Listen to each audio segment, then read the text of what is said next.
저희가 일부 행사에서는 지난 5월 말에 했던 1차 도시재생 포럼의 공유 냉장고의 중간 평가를 진행했는데요. 2부 행사는 새로운 프로젝트인 자원순환 가기에 대한 포럼을 진행하도록 하겠습니다. 우선 간단하게 지난 추진 보고를 말씀드리도록 하겠습니다. 저희가 실무회의에 한 7차례를 통해서 회의를 진행했습니다.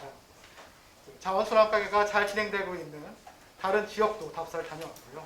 지역 내에 공유 냉장고에서 만들어진 민간 거버넌스 분들과도 어떻게 하면 자원순환 가게를 더 확대할 수 있을까에 대한 고민도 진행했습니다.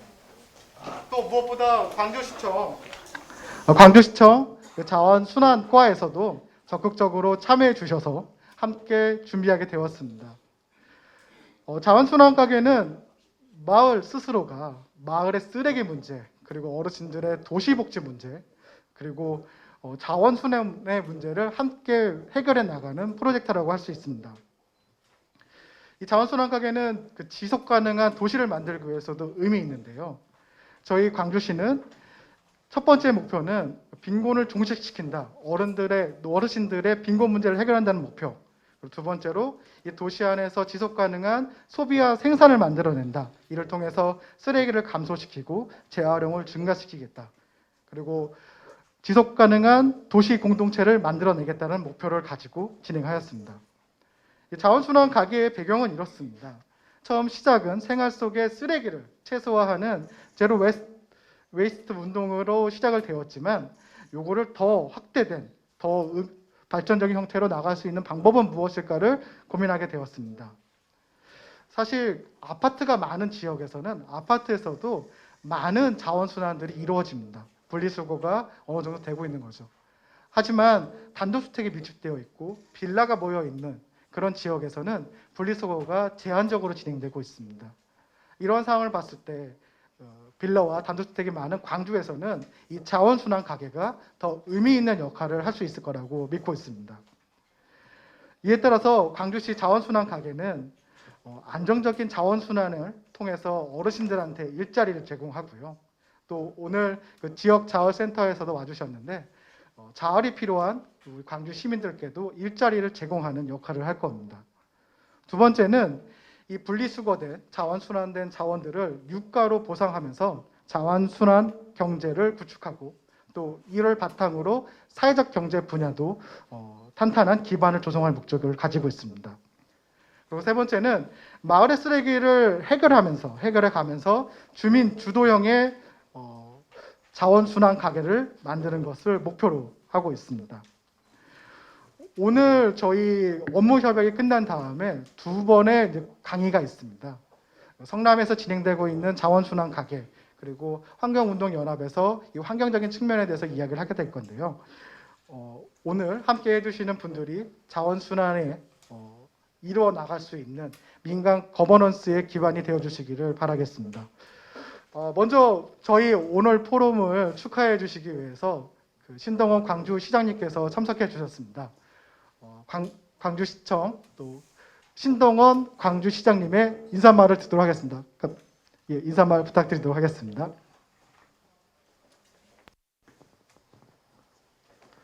그냥 얼떨결에 이렇게 나왔습니다. 오늘 광주시 도시재생 포럼에서 자원순환 현장 지원센터 우리 대표님께서 이렇게 여러분들과 함께 이렇게 초대해 주셔서 감사의 말씀을 드리고요. 지금 잠깐 제가 브리핑을 받으니까 자원순환 가게가 눈에 띄었습니다. 첫 번째로 일자리가 잘 뭔가 이렇게 만들어진다고 설명을 해 주셨고, 그다음에 자원순환 경제를 또 이렇게 얘기를 해 주셨어요. 세 번째 얘기한 게 뭔가 쓰레기 문제. 쓰레기 문제를 갖다가 이렇게 해결해 주신다고 말씀해 주셨는데, 사실은 일자리도 중요하고 자원순환 경제도 중요한데 제일 중요한 게 사실은 쓰레기 합리적인 처리가 아닐까 생각이 됐습니다. 제가 이제 3년여 전에 이렇게 광주 시내에 구석구석을 다니면서 이렇게 이제 선거 운동을 하다 보면은 늘 쓰레기 옆에서 사실은 뭐 인사를 드리고 했어요. 그래서 저 쓰레기를 어떻게 치울 것인가 이렇게 많이 고민을 했었고, 그동안도 이제 클린하우스 이런 부분들을 눈여겨 이렇게 봤었거든요. 늘 이제 길가에 있어서 제가 그 쓰레기를 갖다가 길가에 클린하우스를 지으면 그걸 어떻게 되냐 이런 지적을 했었어요. 쓰레기는 쓰레기거든요. 근데 쓰레기가 길가에 나와 있으니까 아이들이 이제 아침에 학교에 갈 때 클린하우스가 옆에 있는데 늘 아침에 보면 쓰레기를 또 많이 갖다 버리니까 아이들이 이제 쓰레기 냄새를 맡으면서 출근하는 모습들이 너무 안타까워서 그런 지적을 했는데, 저것들이 이제 당장 쓰레기 배출 거점을 이렇게 마련하지 못하다 보니까 아직도 조금 광주가 쓰레기 문제가 앞으로 해결할 과제다라고 이렇게 생각을 하고 있는데, 오늘 여러분들이 내건 주제가 자원순환 가게를 통해서 이런 세 가지 목적과 더불어 세 번째 목적이죠. 쓰레기 해결을 해주신다고 그러니까 너무 반가운 소식이 아닐까 생각이 되고, 이 자원순환 경제를 통해서 또 여러분들이 함께 코옥을 통해서 여러분들의 화이팅이 좀 넘치는 가운데 광주가 좀 깨끗해졌으면 좋겠다. 크린 광주가 됐으면 좋겠다 생각이 듭니다. 뭐 옛날서부터 쓰레기는 뭐 저도 오래전부터 쓰레기는 돈이 된다는 얘기를 좀 들었습니다. 이번에 진짜 쓰레기가 좀 돈이 좀 잘 돼가지고 이 광주가 좀 더 한 차원 높이는 이런 깨끗한 광주, 정말 우리 깨끗한 광주를 유지하는데 여러분들이 앞장을 서 주셨으면 좋겠습니다. 우리 임창희 센터장님을 비롯해서 여러분들한테 큰 기대를 걸도록 하겠습니다. 예, 고맙습니다. 예, 공유냉장고가 시작될 때부터 또 저희 민간 거머런스가 더 역할을 할 수 있도록 끊임없이 지원해주고 계십니다. 자원순환 가게가 또 광주에서 더 의미 있는 역할을 할 수 있도록 도와달라는 의미에서 신동훈 시장님께 다시 한번 큰 박수 부탁드리겠습니다. 또 오늘 바쁘신 가운데 또 이미력 시장님이 참석해 주셔가지고 축사 말씀을 좀 부탁드려야 될 것 같습니다. 예, 의장님 축사 말씀 한번 부탁드리겠습니다. 예, 안녕하세요. 광주시의회 의장 이미령입니다. 다시 한번 인사드리겠습니다. 안녕하세요. 제가 뭐 여기 오면서 요지를 하나 받았긴 받았었는데, 솔직히 말씀드리면은 그렇게 이제 이렇게 속 깊이까지는 잘 모르고 왔어요. 이제 와서 오면서도 요지 보고 여기 와서도 이렇게 보니까는 이제 도시 재생의 이제 발달이 돼서 이제 자원 순환 가게를 이렇게 이제 사업적으로 이렇게 하시는 것 같아갖고 매우 중요한 사업이 아닌가 이렇게 생각을 하고요. 그리고 여기 우리 임창희 센터장님께서 이제 주관을 해서 11개 단체장님들도 여기 많이 오시고 했는데, 이렇게 같이 협력해서 크린 광주를 이제 다른 시군의 모델이 될 수 있는 그런 깨끗한 시를 만들기 위해서, 쓰레기 없는 또 이제 광주를 만들기 위해서, 또 쓰레기에 대해서 재활용을 시킬 수 있는 이런 것은 또 금액적으로 다 큰 금액은 안 돼도 이렇게 보상 체계를 해가면서 수거를 해서 분리를 해서 또 그걸 자활을 해서 다시 쓸 수 있는 그런 자원으로 다 만들고 그런 사업을 알고 있는데, 하여튼 여기 계신 분들이 있기 때문에 우리 광주의 미래가 있고, 또 우리 미래에 우리 자손들한테 물려줄 수 있는 환경이 이루어지지 않을까 이렇게 생각하고 있습니다.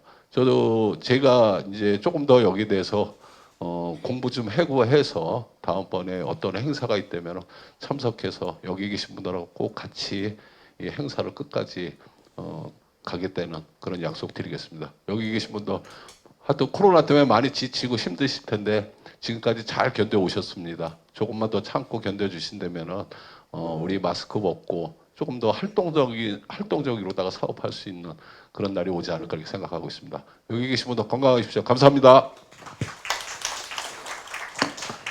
네, 지역의 문제를 주민 주도로 해결함에 있어서 항상 함께 고민해 주시고 함께 실천해 주시고 계십니다. 이미력 시의장님께 다시 한번 큰 박수 부탁드리겠습니다. 예. 예, 오늘 좀 소개시켜 드릴 분들이 많은데요. 또 도시관리공사에서 광주 도시관리공사에서 유승화 사장님께서 오셨습니다. 사장님께 한번 축사 말씀 부탁드리도록 하겠습니다.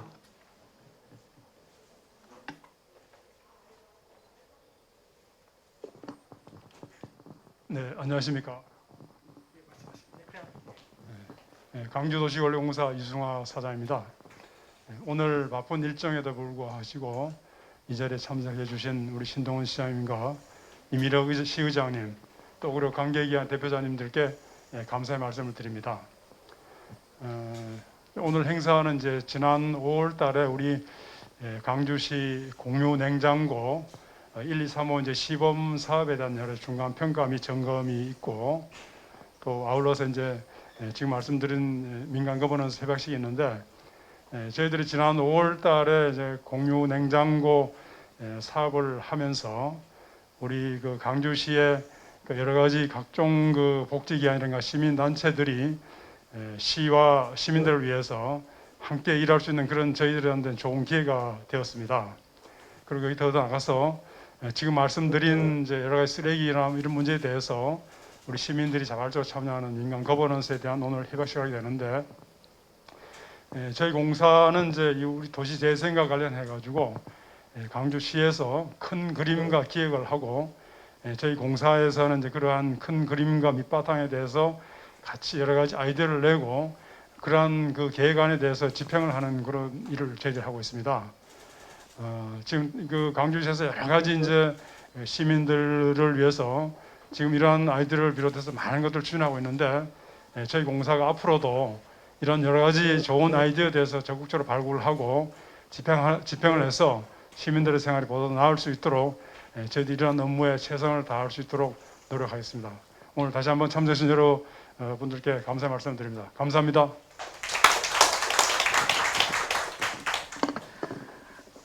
시민들이 원하는 사업을 추진함에 있어서는 민간 거버넌스와 함께 또 공공의 협력도 필요할 것 같습니다. 또 그 중간에서 역할을 해주시는 광주 도시관리공사 유승화 사장님께도 큰 박수 부탁드리겠습니다. 예, 다음은 오늘 이제 참여해주신 주인공들이시죠. 그 기관의 대표분들께서 한 말씀씩 좀 부탁드리려고 하는데요. 저희 공유냉장고의 그 중간평가를 했던 순서대로 좀 진행을 하도록 하겠습니다. 먼저 그 곤지암 어울림마당 그 김정기 센터장님 한 말씀 부탁드리겠습니다. 잠깐 나와 계신가요? 예, 그러면은 이번 그 자원순환 가게로 처음 저희랑 함께하게 되는 그 거버넌스의 기관인데요. 그 광주 지역 자활센터 인사 좀 부탁드리도록 하겠습니다.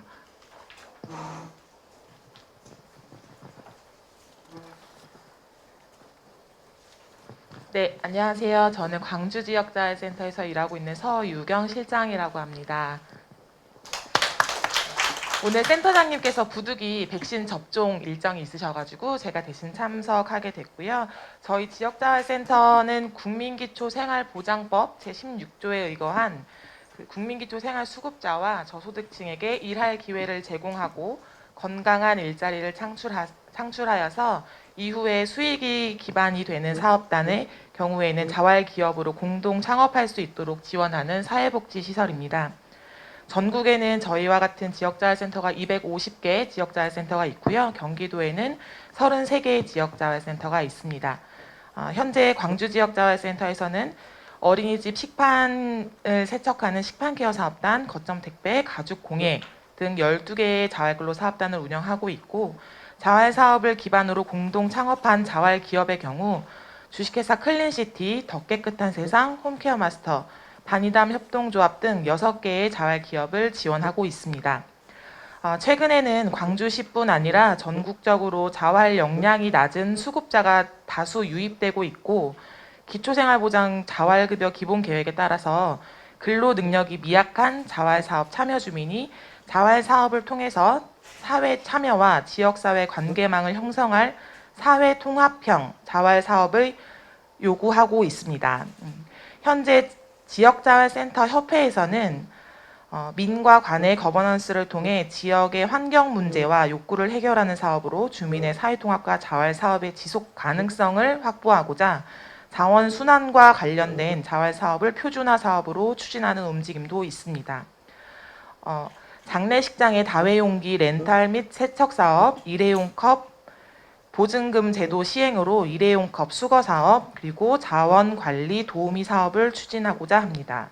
저희 광주 지역 자활센터에서는 자활 기업 더 깨끗한 세상에서 2021년 6월부터 아이스팩 세척 사업을 추진하고 있으며, 홈케어 마스터에서는 클린하우스 버스 승강장 청소를 진행하고 있습니다. 또 주식회사 클린시티에서는 코로나 환가 소독 등의 청소와 소독과 관련된 업무를 많이 추진을 하고 있습니다. 쓰레기 배출량이 가파른 증가세를 보이고 있고 재활용과 재순환이 필요한 상황으로 2021년 10월 추진하고자 하는 자원순환 사업단에서는 지금 포럼에서 이제 주제가 되는 자원순환 가게 운영과 더불어서 유통업체와의 MOU 체결을 통하여 아이스팩 세척 사업을 추진하고, 이커머스 새벽 배송 업체에서 스티로폼 포장 대신 사용하는 다회용기 보냉 가방을 세척하는 등 그 자원 순환과 관련된 사업을 더불어 추진하려고 계획 중에 있습니다. 광주 지역의 자원 재활용과 재순환에 기여하는 공익형 자활근로 사업단으로, 그리고 깨끗한 광주시가 될 수 있도록 안정적으로 운영하도록 노력하겠습니다. 감사합니다. 오늘 그 지역 자활센터에 대해서 더 많이 알게 된 것 같습니다. 자활센터는 자원순환 가게와 연결되면서 그 자원순환 가게에 안정적인 그 인력을 공급하게 되고요. 또 자활센터는 그 자원순환 가게를 통해 가지고 향후에 자원순환과 관련된 자활 기업으로, 사회적 기업으로 성장할 수 있는 기반이 될 거라고 믿고 있습니다. 광주 지역자활센터에 다시 한번 큰 박수 부탁드리겠습니다. 예, 저희 그 포럼을 초기부터 열심히 이끌어주시고 있는 분인데요. 광주시 지역사회보장협의체의 유명훈 사무국장님 한 말씀 부탁드리겠습니다. 네, 반갑습니다. 오늘 인사를 좀 많이 드리게 되네요. 예. 이 자원순환 가게는 우리 임창희 센터장님이 아이디어를 주셨고, 또 저희가 또 함께 어떻게 하면 또 이 자원순환 가게를 잘 광주시에 이제 토착화시키고 정착시킬 수 있을까를 같이 고민하면서 시설도 탐방해보고 했습니다. 참 장점이 많은 사업이 아닌가라는 생각이 좀 들고요. 예, 그리고 이것이 잘 정착이 된다면 우리 거리에서 저희 발에 흔하게 치이는 그 페트병들이 다 사라지지 않을까라는 생각이 듭니다. 그리고 단순히 그냥 거리에서 페트병이 사라지는 것뿐만이 아니라 그 페트병이 다시금 또 다른 상품으로 또 재탄생되는 그런 일들이 벌어지게 될 거고요. 이것은 결국 지구를 살리는 작은 또 행동이 되지 않을까라는 생각이 듭니다. 우리 이 일 가운데 여러분들이 함께 해주시기를 부탁을 드리겠습니다. 고맙습니다. 그 지역사회보장협의체가 함께한 곳에 음식이 쌓이고 또 마음이 공유된 것처럼 자원순환 가게에서도 그 꽃이 활짝 피기를 기대합니다. 광주시 지역사회보장협의체에 큰 박수 부탁드리겠습니다. 예, 다음은 저희가 공유냉장고를 주관했던 기관이고요. 저희가 논의한 부분을 실질적으로 지속가능하게 만들어내는 기관입니다. 광주시 지속가능발전협의회의 유미 사무국장님, 한 말씀 부탁드리겠습니다. 네, 또 일어났습니다. 오늘 나눠주신 책자 두 번째를 보시면요. 여기에 보면 제가 아까 BTS 얘기도 했지만 두 번째 장에 딱 보시면 지속가능 발전 목표 연결이라고 되어 있죠. 저희가 17개 목표를 가지고 있다 그랬는데 이 자원순환 가게와 3개가 지금 겹칩니다. 1번, 12번, 11번 이렇게 같은 목표를 가지고 저희가 움직이고 있는데요. 자원순환 가게를 처음 한다고 들었을 때 좀 될까? 지역화폐로 나눠준다는데 이게 가능할까? 시에서 행정에서 도와주지 않으면 가능하지 않는데 이게 될까라고 생각을 했는데 되네요. 시장님, 시의장님 오셨는데 이렇게 관심 가져주시고 와주셔서 너무 감사드리고요. 이거와 더불어서 저희 그 지속가능발전협의회에서는 용기내 캠페인을 합니다. 저희가 일회용품 사용을 줄이자 이런 의미에서 용기내 캠페인을 하고 있는데요. 직접 그 일회용품 사용하지 않고 직접 집에 있는 그릇을 가지고 가서 음식을 받아오는 사진을 찍어서 저희한테 보내주시면 소정의 상품도 지금 드리고 있고 10월 31일까지 저희가 하고 있습니다. 시장님, 시의장님 다 참여하셨습니다. 네, 저희 언론에도 지금 홍보가 되고 있고요. 많이 홍보해 주시고 또 저희 임창희 센터장과 함께 자원순환 저희가 한번 했던 적이 있습니다. 페트병 구겨서 버리기. 이제 시장님이 오셔서 저희 도와주셨는데 그것처럼 많이 홍보하고 또 자원순환 가게가 그냥 여기서만 끝나는 게 아니라 찾아가는 자원순환 가게예요. 광주시가 되게 넓은 거 아시죠? 그래서 저 시골에 계신 분들은 이게 지역화표로 나눠준다 한들 나와서 못 하시거든요. 바꾸기가 힘드시거든요. 그래서 찾아가는 자원순환 가게도 저희가 할 예정이니 많이 홍보해 주셨으면 좋겠습니다. 감사합니다. 예, 지속가능발전협의회가 함께하면은 활력이 생기고 새로움이 생기는 것 같습니다. 광주시 지속가능발전협의회 다시 한번 큰 박수 부탁드리겠습니다. 예, 곤재함에서 그 공유 냉장고로 지금 열심히 참여해 주시고 계신데요. 자원순환 가게로 그 열정이 또 이어지길 바랍니다. 곤재함 지역사회보장협의체 그 위원장님 한 말씀 부탁드리겠습니다. 곤재함 지역사회 보장협의체 민간위원장 박상선입니다. 자원순환 가게에 저번에 교육을 한번 받았거든요. 근데 받았는데 역시 이게 자원순환이라는 게 꼭 필요한 이게 일이고 또 지금 현재 아파트나 이 주택에서도 지금 참여하고 지금 실시하고 있는 일이라고 생각을 합니다. 근데 자원순환의 중요성을 뭐 깊이 알고 있기는 합니다만 사실은 이게 뭐 가게를 만들어서 이렇게 자원 순환을 한다는 그 자체는 상당히 좋은 것 같아요. 지금 아파트에서 그냥 무조건 갖다 버리고 갖다 모아놓고 그냥 다시 그냥 실어내고 그냥 재활용하고 있는 상황인데 이 자원 순환 가게처럼 이렇게 어느 정도 보상을 하고 한다 그러면 이게 뭐 자원 순환이 훨씬 잘 될 것 같습니다.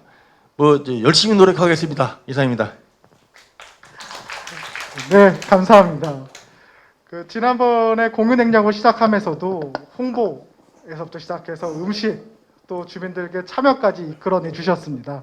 그 자원순환 가게가 곤재함에서도 시범 사업이 잘 이루어질 수 있도록 큰 도움 부탁드리도록 하겠습니다.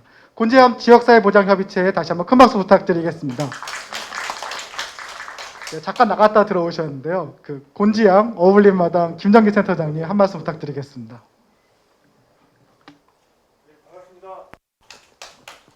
네, 곤재암 어울림마당 김정기 팀장입니다. 공유 냉장고를 시작으로 저희 곤재암에도 마을 공동체 형성에 큰 도움이 될 수 있는 이 자원 순환 가게를 같이 협업을 통해서 진행하게 되었습니다. 그래서 이번 자리를 빌어서 저희 곤재암에도 공유 냉장고 마을 순환 가게 이게 잘 활성화돼서 마을 주민들이 참여하고 극복할 수 있는 그런 교육의 시간 장소가 됐으면 좋겠습니다.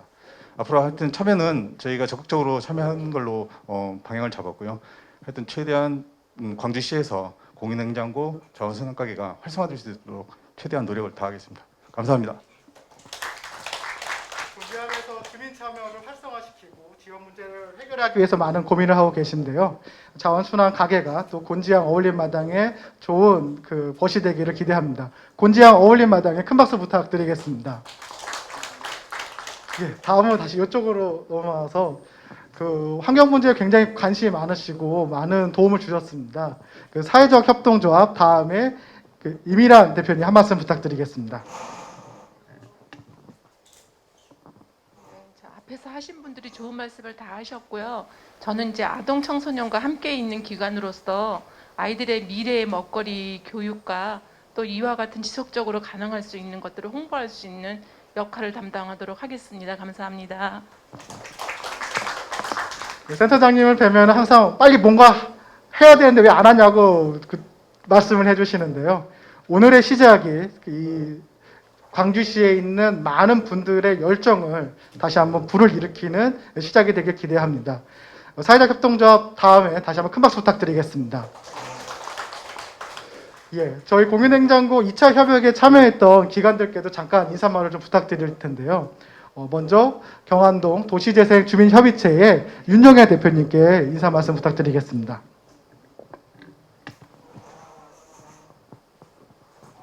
네, 안녕하십니까.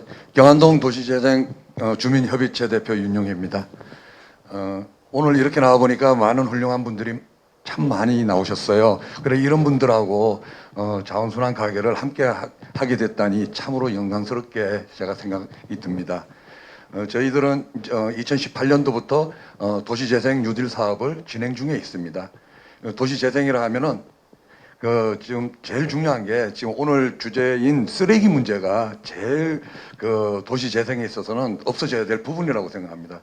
그래서 저는 이 부분에 대해서 참여를 하게 된 이유는 저도 지금도 오늘 아침에도 6시에 쓰레기장 나갔고 오늘 저녁에도 또 10시에 나갈 예정이지만은요. 이 일로 인해서 비록 피트병으로 시작은 하지만은 저는 이 일로 인해서 주변의 사람들이 우리가 움직인다는 걸 알아가지고 쓰레기에 대해서 계몽이 좀 일어났으면 좋겠습니다. 쓰레기는 이제 우리 생활의 일부분이고 우리가 함부로 해서는 안 된다는 걸 각인시켜가지고 우리가 이제 앞으로는 쓰레기를 버리는 데 있어가지고 정말 질서 있고 규격에 맞게 제대로 버려야 되지 않을까, 이런 계몽만이라도 이루어진다면 앞으로 광주시의 쓰레기는 많이 사라지지 않을까, 저는 그런 차원에서 자원순환 가게를 적극적으로 지원하고 앞으로도 쓰레기 문제에 대해서는 무슨 일이 있든 어떤 일이든 간에 적극적으로 관여해서 돕도록 하겠습니다. 이상입니다. 감사합니다. 어제 저녁에 주민협의체 대표님과 저녁 식사를 같이 했는데요. 8시가 되니까 딱 일어나시더라고요. 나가셔가지고 마을 쓰레기 문제를 해결하기 위해서 그 쓰레기통 앞에서 주민들을 교육시키고 그 쓰레기통을 관리하고 계셨습니다. 이러한 마을의 쓰레기 문제도 자원순환 가게를 통해서 해결할 수 있을 거라고 믿습니다. 그 주민협의체, 경안동 주민협의체 큰 박수 부탁드리겠습니다. 예. 광주시에서 오랫동안 봉사를 했던 기관입니다. 곤지암 엑스포 노타리 클럽 김현 회장님 한 말씀 부탁드리겠습니다. 안녕하십니까. 다시 인사드립니다. 곤지암 엑스포 클럽 노타리 클럽 회장 김혜연입니다. 오늘 아까 공유 냉장고부터 시작을 해서요. 지금까지 오면서 너무 창피함을 느꼈습니다. 사실 저가 주부임에도 불구하고 바쁘다는 핑계로 페트병 하나를 제대로 버리지 못했던 것 같습니다. 그래서 요즘에는 언젠가부터 너무 이렇게 뭐라고 그래야 될까, 가슴이 아프다고 그래야 될까요? 내가 이거 버려도 될까 하는 생각을 많이 하던 차에 이런 사업이 있다고 해서 저부터 한번 실천하자라는 생각으로 지금 오늘 이 자리까지 왔습니다. 그러게요. 공유냉장고도 그렇고 지금 이 사업도 그렇고 진짜 공동체 사업, 마을 공동체 사업과 이렇게 협업할 수 있어서 어찌됐든 저희가 이렇게 사업을 의견을 내놓은 의견 중에 이 사업이 들어가 있었습니다. 사실은 아이스팩 재활용이나 의류 재활용, 곤지암전 이렇게 정화 활동 등 여러 가지가 있었는데요. 하다 보니까 어느 정도 이렇게 제약이 있어요.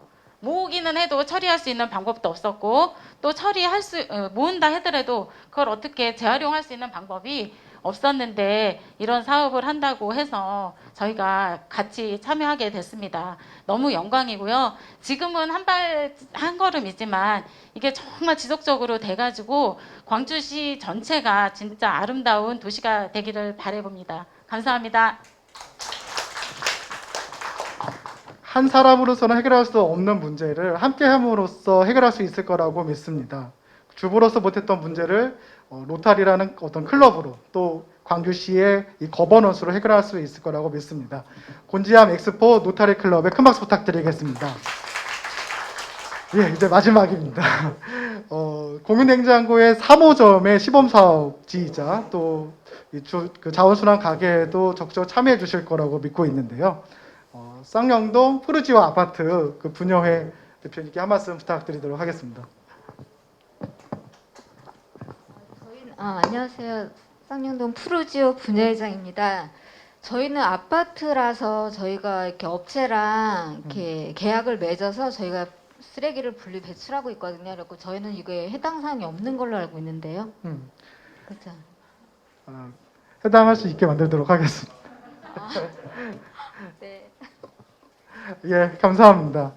저희가 시작은 구도심 그리고 농촌 지역에서 시작하겠지만 아파트까지도 확장을 하도록 하겠습니다. 왜냐하면은 오늘 이제 발표를 해주실 분들이 이제 준비해주고 계신데 다른 지자체 또 다른 도시에서도 이 자원순환 가게가 활성화돼서 운영되고 있습니다.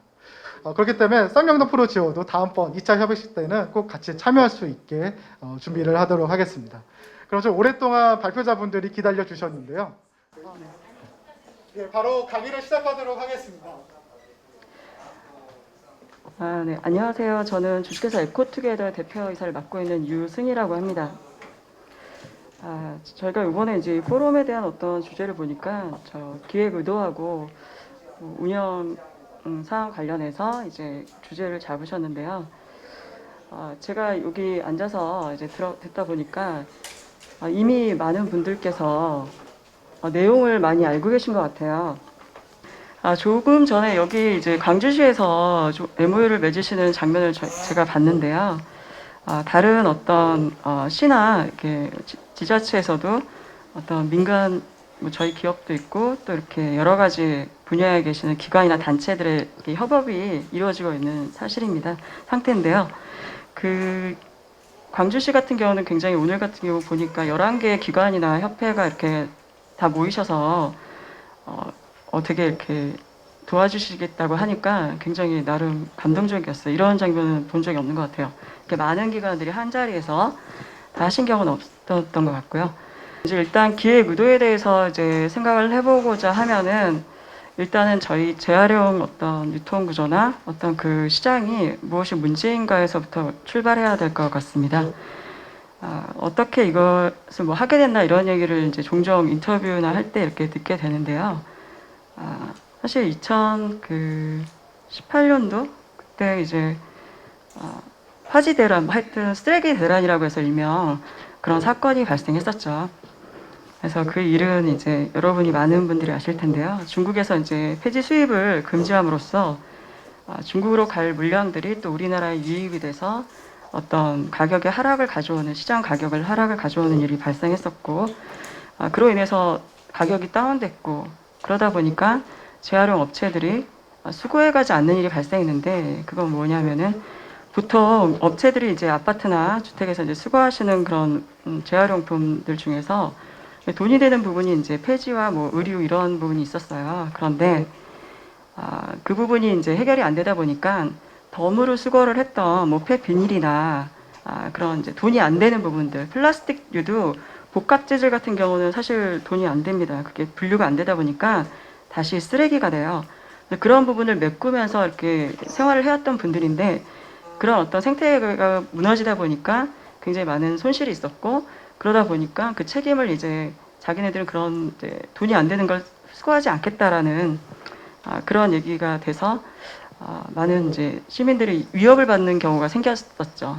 지금까지 생각해보지 못했던 어떤 위협일 수 있죠. 쓰레기를 내가 버리지 못하게 된다면 우리 집에 그걸 쌓아놓고 있어야 되는 그러한 일들이 생길 수 있죠. 그래서 사실은 이제 그 이후에 2019년도 이제 초쯤에 저희가 이제 지인들끼리 이제 모여서 사실 저희 지인들이 이제 다 각계 분야에 있는데요. 그 중에 이제 사실 재활용 관련 업자는 없었어요. 근데 이렇게 아름아름 하다 보니까 우연한 기회에 알게 돼서 실상을 이제 알게 된 거죠. 재활용 어떤 유통구조의 문제점이나. 그리고 저희는 각자, 사실 저희들은 각자의 기준대로 그동안 분리배출을 하고 있었잖아요. 아시다시피 저희가 95년도부터 분리수거를 시작하게 되고 있습니다. 지금. 그래서 초기에는 많은 어려움이 있었겠지만 요즘은 뭐 우리 생활이 익숙해지듯 이렇게 그날만 되면 이렇게 갖다 버리곤 하잖아요. 아무렇지도 않게. 그렇게 정착되기까지 뭐 시간이 꽤 걸렸지만 사람들은 나름대로 내가 분리배출하는 어떤 이 재활용 자원이 종국에는 그래도 재활용 될 것이라는 막연한 믿음을 갖고 있었던 거죠. 근데 단지 거기에 대해서 이제 큰 문제점이 뭐였냐면은 그 기준이 각자 좀 달랐던 거예요. 어떤 사람은 이 정도만 내가 헹궈서 버려도 알아서 뭐 다 하겠지. 선별장을 거치고 마지막에 어떻게 재활용 되겠지라는 생각을 갖고 있었던 거죠. 그리고 어떤 분은 그걸 세제로 닦는 분도 계셨을 것 같아요. 그 중에는. 그리고 어떤 분은 음식물이 있는 상태로도 버리셨을 거란 말이죠. 분명히. 굉장히 천차만별의 어떤 행태로 이루어져 온 거죠. 그 시장이. 그런데 우리가 이거에 대해서 관심을 갖기 이전에 저 같은 경우는 이제 요즘에 ESG다 해서 지금 코로나 전과 후를 비교할 때 코로나 이전에는 지금 4차 산업혁명이라는 키워드가 그 인터넷을 도배를 했었는데 최근에는 아시다시피 ESG로 정말 다 채워져 있잖아요. 기업이나 뭐 정부나 할 거 없이. 근데 그런 어떤 되게 이전의 일을 저희가 이제 기획했던 부분이기 때문에 그래서 그 문제가 저 같은 경우도 저는 이제 평범하다고 생각했어요. 분리수거 되는 품목, 안 되는 품목 이렇게 나라에서 뭐 지침이 있잖아요. 나름대로 뭐 종이 한두 장에 이렇게 유인물 같은 게 있었던 것 같아요. 그거 보고 뭐 되는 거는 뭐 버리고 이랬는데 그거를 뭐 그렇게 깨끗이 버려야 되나라는 생각에는 미치지 않았던 것 같아요. 저 자신도 그 예전에는. 왜냐하면 중간에 일하시는 분이 분명히 존재하시니까 그분들도 일자리를 뭐 창출하고 계신 거잖아요. 그분들이 할 일이라는 생각을 저 외에도 많은 분들이 하고 계셨고 떠나서 또 저희 윗세대를 또 비교해 보면은 어르신들은 그 종량제 봉투를 돈을 주고 사잖아요. 우리가 쓰레기 버릴 때. 근데 분리 배출할 때 분리수거는 공짜로 한단 말이죠. 그러니까 웬만하면 저쪽에다 버리는 거예요. 어르신들은 전략 정신이 아무래도 저희보다 투철하시니까 아끼려고 봉투를. 그러다 보니까 어떤 그 기준에 있어서도 저보다 더 약간 좀 떨어지시지 않을까라는 이제 생각을 하고 있었죠, 막연하게. 그리고 그거에 대해서 지적을 하지만 사실 잘 안 돼요. 엄마 이거는 버리시면 안 돼요 라고 얘기해도 그냥 그때뿐이고 그러냐 이러고 은근슬쩍 좀 버렸어요. 어느 날 보면은 뭐 이런 식이었죠, 항상. 예. 그래서 그럼에도 불구하고 우리가 모두 다 똑같은 생각을 했던 거는 결국에는 재활용이 될 것이라는 생각이었어요. 근데 실제적으로 알고 보니까 재활용률이 그렇게 높지 않은 거예요. 뭐 30% 정도 된다는 얘기를 듣고 되게 놀랐죠. 근데 그도 그럴 것이 저희가 생각을 해보면 아침에 밥을 먹고 설거지를 했어요. 그리고 설거지 안 했어요. 근데 물도 안 부어놨어요, 심지어. 근데 저녁에 하려 그러면 잘 안 닦이잖아요. 다시 뭐 물을 붓고 불려야 되잖아요. 근데 하물며 우리가 각 가정에서 세대별에서 배출되는 어떤 그런 재활용품들이라고 하는 것들의 어떤 여러 가지 형태가 있을 거 아니에요. 오염된 것도 있고. 그런 것들을 한참 후에 선별장에서 이렇게 닦는다는 자체가 불가능한 거잖아요. 실제적으로 우리가 상상을 해도. 근데 그런 거에 어떤 생각은 미치지 않았던 거죠, 그동안에. 그래서 근데 실제적으로 안 된다는 걸 알고 나서 그러면은 이걸 어떻게 해야 되나라는 이제 생각을 하게 됐어요. 거기서 출발한 게 저희가 이제 에코투게더예요. 일단 잠시만요. 여기 있어요. 일단 제가 할게요. 그 화살표로. 네. 그리고 이제 들어보니까 여기 이제 2020년도 기준으로 되어 있는데요. 저희가 매번 자료를 바꿀 수가 없어서 이제 필요한 것만 조금씩 수정하겠습니다. 예, 양해 부탁드리고요. 이 업계에 여러분이 횟집에서 이제 생선회를 이제 화로회를 드실 때 이렇게 시가라는 게 있잖아요. 재활용품도 약간 그런 개념이라고 생각하시면 돼요. 그래서 이렇게 계속 이렇게 가격의 변동성이 생긴다는 거죠. 그래서 어떤 이유로 아까 폐지 대란이나 뭐 이런 상황이 어떤 있을 때 주어질 때는 가격이 하락될 수 있고 이런 상황이 된다. 지금 현재는 한 300원대로 알고 있습니다. 좀 이따 자료가 나오겠지만. 근데 또 이 와중에 이제 저희가 2017년도에 어디 뭐 분리수거율이 전 세계적으로 이제 분리수거율에 대한 어떤 조사를 했는데 우리가 60%가 넘었어요. 그래서 굉장히 선진국이라고 할 수 있는 재활용에 그래서 뭐 독일이나 오스트리아 정도 수준 돼서 최상위권인 거죠. 우리나라가 분리수거는 실제적으로. 그럼에도 불구하고 이상하게 굉장히 고퀄리티를 요구하는 페트에서 어떤 실을 뽑는 이런 일을 할 때 그 페트는 수입을 한단 말이죠. 우리나라도 분명히 하고 있는데 일본에서 절반 이상을 수입하는 그런 일이 이제 벌어지고 있었어요. 그러다 보니까 이 문제에 대해서 이제 생각을 한 거죠. 그렇다면 우리가 일본 수준만큼 일본 이상 혹은 일본 이상 깨끗이 배출을 한다면 지금 보시다시피 이 아랫게 이제 저희 보통 배출되는 이런 형태인데요. 보셔도 이제 색깔이 많이 다르잖아요.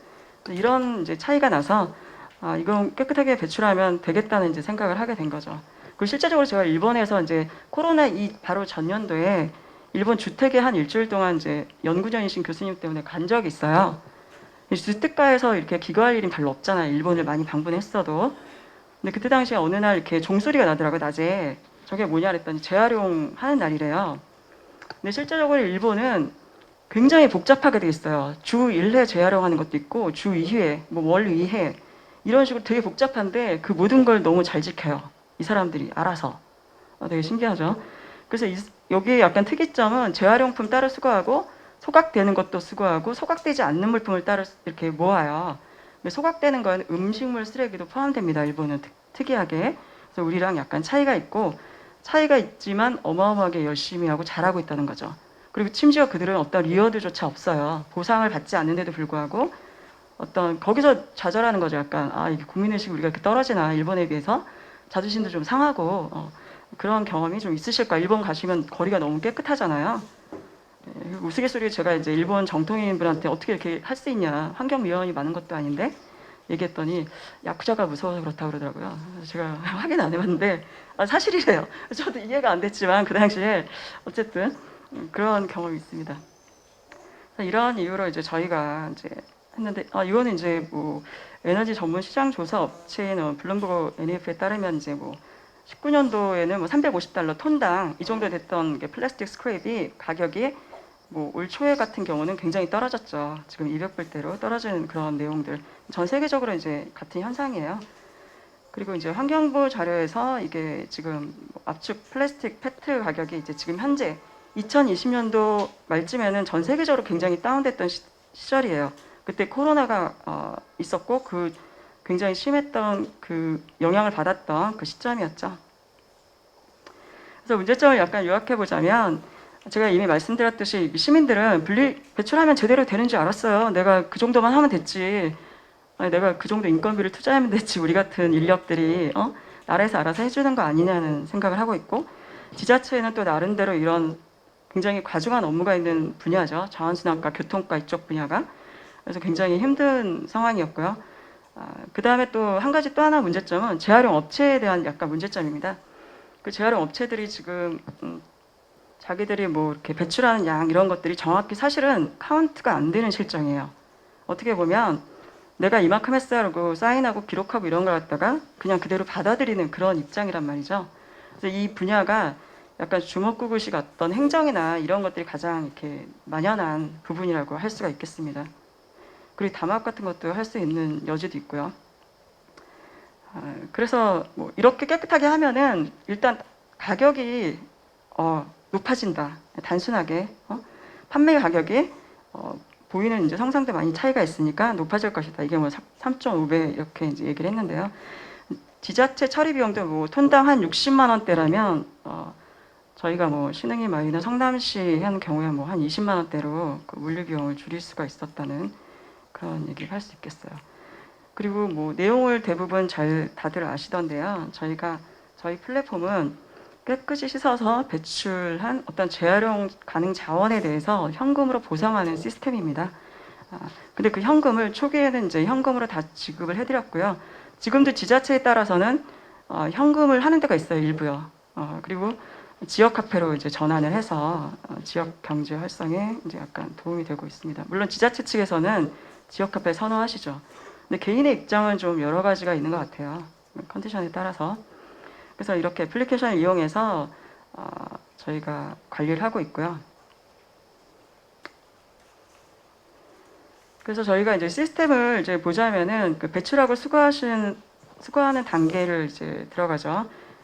여기에 저희가 특이점은 그 현장에서 그 재활용 거점이 있으면 그 현장에 자원관리사분이 계세요.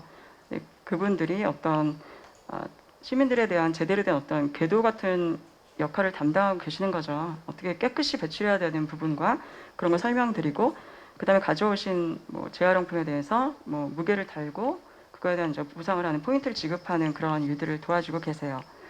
그래서 실제적으로 우리가 일반적인 경우라면 배출을 하면 재활용 수거업체에서 수거를 해가겠죠. 그러면 선별장에 가요. 선별장에 가서 그냥 사람이 한 번 정도 하고 그다음에 한 5단계 이렇게 공정을 거쳐서 계속 이렇게 공정을 거친다고 해요. 기계로 공정을 거친 후에 또 마지막에 또 사람이 하는 일을 있고 굉장히 여러 단계를 하잖아요, 지금. 그래서 뭐 아시다시피 그 환경부에서도 그 쓰레기가 막 대량으로 쏟아져 나올 때 코로나 때도 그 선별 인력을 늘리겠다 뭐 이런 얘기하고 실제적으로 그런 경험이 있잖아요. 그 얘기는 쓰레기 분류하는 인원을 늘리겠다는 것밖에 안 돼요. 쓰레기를 줄이는 일은 아니잖아요, 그게. 그냥 뭐 많이 나오니까 많이 분류할 인력이 필요한 것 뿐이에요. 그러니까 쓰레기는 점점 늘어나겠죠. 근데 저희는 어떤 그 선별 과정을 저희가 대신한다고 생각하시면 되죠. 왜냐하면 다이렉트로 바로 재활용이 가능한 자원으로 탄생할 수 있으니까요.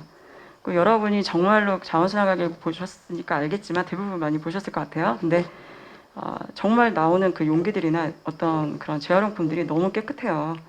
저도 예전에는 제가 세제로까지 씻지 않던 사람이에요. 그 정도까지요. 그리고 저는 약간 그 수질 오염도 약간 걱정했던 사람이에요. 제 나름 제가 이제 공학 쪽에 전공인데 마지막에 UCT 뭐 스마트시티인데 제가 이제 안전과 환경 쪽에 이제 관심이 좀 많이 있어서 그러던 사람인데 수질 오염에서 생기는 어떤 그런 환경적인 위협보다는 이 부분이 더 심각하다는 거죠. 그래서 씻으셔도 된다는 거예요. 이렇게 여러 가지 정수 과정도 있고 하니까. 그래서 운반비도 감소되고 여러 가지 이런 효과가 있다. 그다음에 지자체 자원순환 활동가분들 이게 처음에 우리가 지자체 들어갈 때 가장 이제 이게 더 와닿았던 부분 이런 거죠. 한동안 저희가 또 일자리 창출에 대해서 엄청나게 정부에서 강조했었잖아요. 거기에 대한 예산은 굉장히 풍족했던 걸로 알고 있어요. 그래서 그쪽 분야에 이제 접근하는 건 오히려 이제 용이했던 부분이 있었던 것 같아요. 이제 성남시는 이제 처음이라 모든 게 힘들었겠지만 다른 쪽은 그래서 자원순환 활동가 분들이 그 관리를 해주시고 있다는 점. 그리고 저희의 가장 어떤 강력한 무기라고 할 수 있는 거는요, 데이터 수집이라고 할 수 있죠. 왜냐하면 그동안은 우리가 그냥 버렸던 어떤 재활용품 이런 것들에 대한 데이터가 확보되지 않고 어떤 지역이나 어떤 세대나 어떤 동네에서 얼마만큼 나오는지를 전혀 데이터가 없어요. 저희가 논문이나 뭐 연구를 할 때 보면은 뭐 레퍼런스가 있어야 되는데 기껏 자료라고 찾아보면 보통 한 2-3년 전 거예요. 또 그나마 겨우 찾으면. 그러다 보니까 실제적으로 현실에 쓸 수 있는 데이터는 없더라. 그런 어떤 데이터 부재의 문제에 있어서는 저희 같은 경우는 그게 정말 확실하게 모든 과정에게 적용이 된다면 정말 투명한 어떤 재활용 관리가 될 수 있지 않나라는 생각을 합니다. 그래서 지자체에는 어떤 이런 시각화 자료를 이제 데이터 관련된 자료를 저희가 제공해 드리고요. 앱은 이제 일반 소비자분들, 그 시민 여러분들께서 쓰실 수 있는 부분이고요. 그 다음에 오른쪽에 있는 건 배출량 기입 이런 건 자원관리사 분들께서 이제 기록하시는 부분이에요. 그리고 저희가 초기에 이제 기획할 때는 나름대로 이제 거점에 대한 이제 약간 로망이 있었어요. 거점은 뭐 이렇게 뭐 거점이라고 해서 그 재활용품만 수거하고 이런 것만 하는 게 아니라 그 외의 시간들 보통 저희가 뭐 일주 한 번이나 한 번에서 일주일에 2번도 하는 데도 있고요. 3번 하는 데 있고 매일 하는 데도 있어요. 거점마다. 저희가 지금 현재 한 50개가 넘는 거점을 운영하고 있는데요.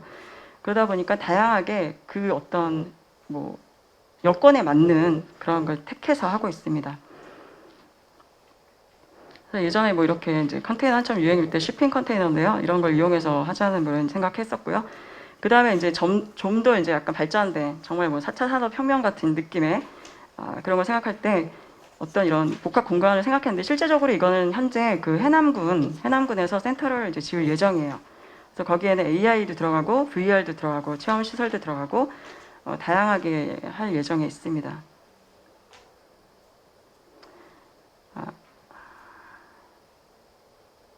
그래서 저희가 이제 아리백이라고 썼는데요. 성남의 경우는 아리백이에요. 그 이름이. 근데 각 지역별로 이름을 다 이제 고유의 어떤 뭐 브랜드도 있고 나름대로 지역에 어떤 어울리는 이름으로 네이밍을 해주셔서 각자 맞는 이름으로 자원순환 가게가 현재 운영이 되고 있습니다. 특별히 이제 여기 성남시에서는 아리백으로 운영이 되고 있어요. 저희가 이제 배출 실명제라고 얘기하는 게 이게 데이터가 이제 나오다 보니까 이렇게 말씀드릴 수 있는 부분이고요. 그다음에 최근에 저희가 이제 파쇄기를 이용해서 이제 배출 포인트를 확인한다는 얘기는 그 페트와 또 이제 캔 압축할 수 있는 이제 파쇄기를 저희가 이제 개발을 해서 현재 동구에 저희가 공모를 하고 있는데 인천시 그쪽에 11개 거점이 있는데요. 그쪽에다 이제 다 이걸 집어넣고 그 플랫폼 연동되고 뭐 전화번호 누르고 포인트 연동돼서 어쨌든 거기서 나오는 어떤 데이터 그게 일종의 그 인천시에서는 동구가 약간 테스트 베드가 돼서 거기서 나온 데이터를 가지고 이게 과연 뭐 효과가 있느냐 이런 걸 검증하는 어떤 지금 프로젝트를 하고 있습니다. 실제적으로. 이런 다양한 이런 플랫폼의 역할들이 있고요. 그래서 저희 플랫폼은 일반적인 플랫폼을 생각하시는 게 여러분들이 굉장히 소비하는 플랫폼인데 저희는 돈을 버는 플랫폼이다. 이거 강조하고 있습니다. 이게 뭐 아레나에 관한 내용인데요. 네, 대부분 말씀드렸던 내용이세요. 그래서 여기 보시면은 이 기계가 잠깐 나왔는데요. 그림이 저희가 이제 자동 수거기라고 표현했는데 이게 이제 파쇄기 그림이에요. 여기서도 자동으로 이제 그 포인트가 정립이 되다 보니까 편리한 점이 있죠. 근데 저희가 이런 거는 처음은 아니고요. 기존에 나와 있는 제품들도 있습니다. 그리고 실제적으로 지자체에서 사용하는 것도 있고요. 근데 저희는 압축 스타일은 아니고 약간 원래 그 재활용 필드에서는 그게 분쇄기라는 용어로 통칭을 하는데 저희는 그걸 이제 파쇄기라는 용어를 써요. 왜냐하면 그 종이 파쇄하는 느낌 아시죠? 그것처럼 약간 써는 느낌이 있어요. 그 페트를. 그래서 비록 오염이 돼서 들어갔더라도 용이하죠. 세척하기가. 근데 한 번 압축된 건 기존에 나와 있는 어떤 머신 같은 경우는 한 번 압축되면은 그걸 다시 되돌릴 수가 없어요. 그냥 쓰레기입니다. 그거는. 그래서 그런 부분에서 저희가 약간 강점이 있다고 생각하고 가격적인 면도 굉장히 훌륭합니다. 다른 것에 비해서. 동영상 이제 볼 시간이 일단 없을 것 같고요. 그래서 데이터가 이제 잘 안 보이시지만 뭐 잘 안 보여야 되는 게 맞죠. 데이터는. 이런 여러 가지 다양한 데이터를 확보할 수 있다. 로 데이터를. 그리고 여기 보시면 데이터 흐름 구간이 있죠. 여기서 배출하시면 이렇게 데이터를 활용해서 어떤 정책에 활용할 수가 있다라는 내용하고, 그다음 재활용 흐름은 이렇게 수거한 다음에 뭐 자동 수거기도 거기에 한몫할 수 있겠죠. 그런 이후에 바로 어떤 가공 업체로 넘어갈 수가 있다. 중간에 뭐 기존에 있던 선별 과정을 거치지 않고 그런 내용입니다. 그래서 이런 자료들을 이제 넘기면 저희는 이제 어떤 재활용 자원의 발생부터 어떤 마지막 엔드 유저까지의 어떤 그런 추적이 가능한 그런 시스템을 지향하고 있고요. 그러다 보니까 쓰레기 처리 비용에 대한 어떤 근거가 없었어요. 그동안은요. 자료가.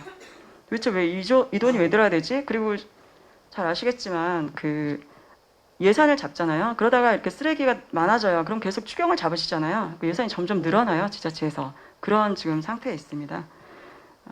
그래서 또 저희는 이 데이터를 다른 어떤 데이터 연동을 해서 다양한 어떤 또 일을 모색을 하고 있습니다. 현재는 뭐 진행 중은 아니지만요.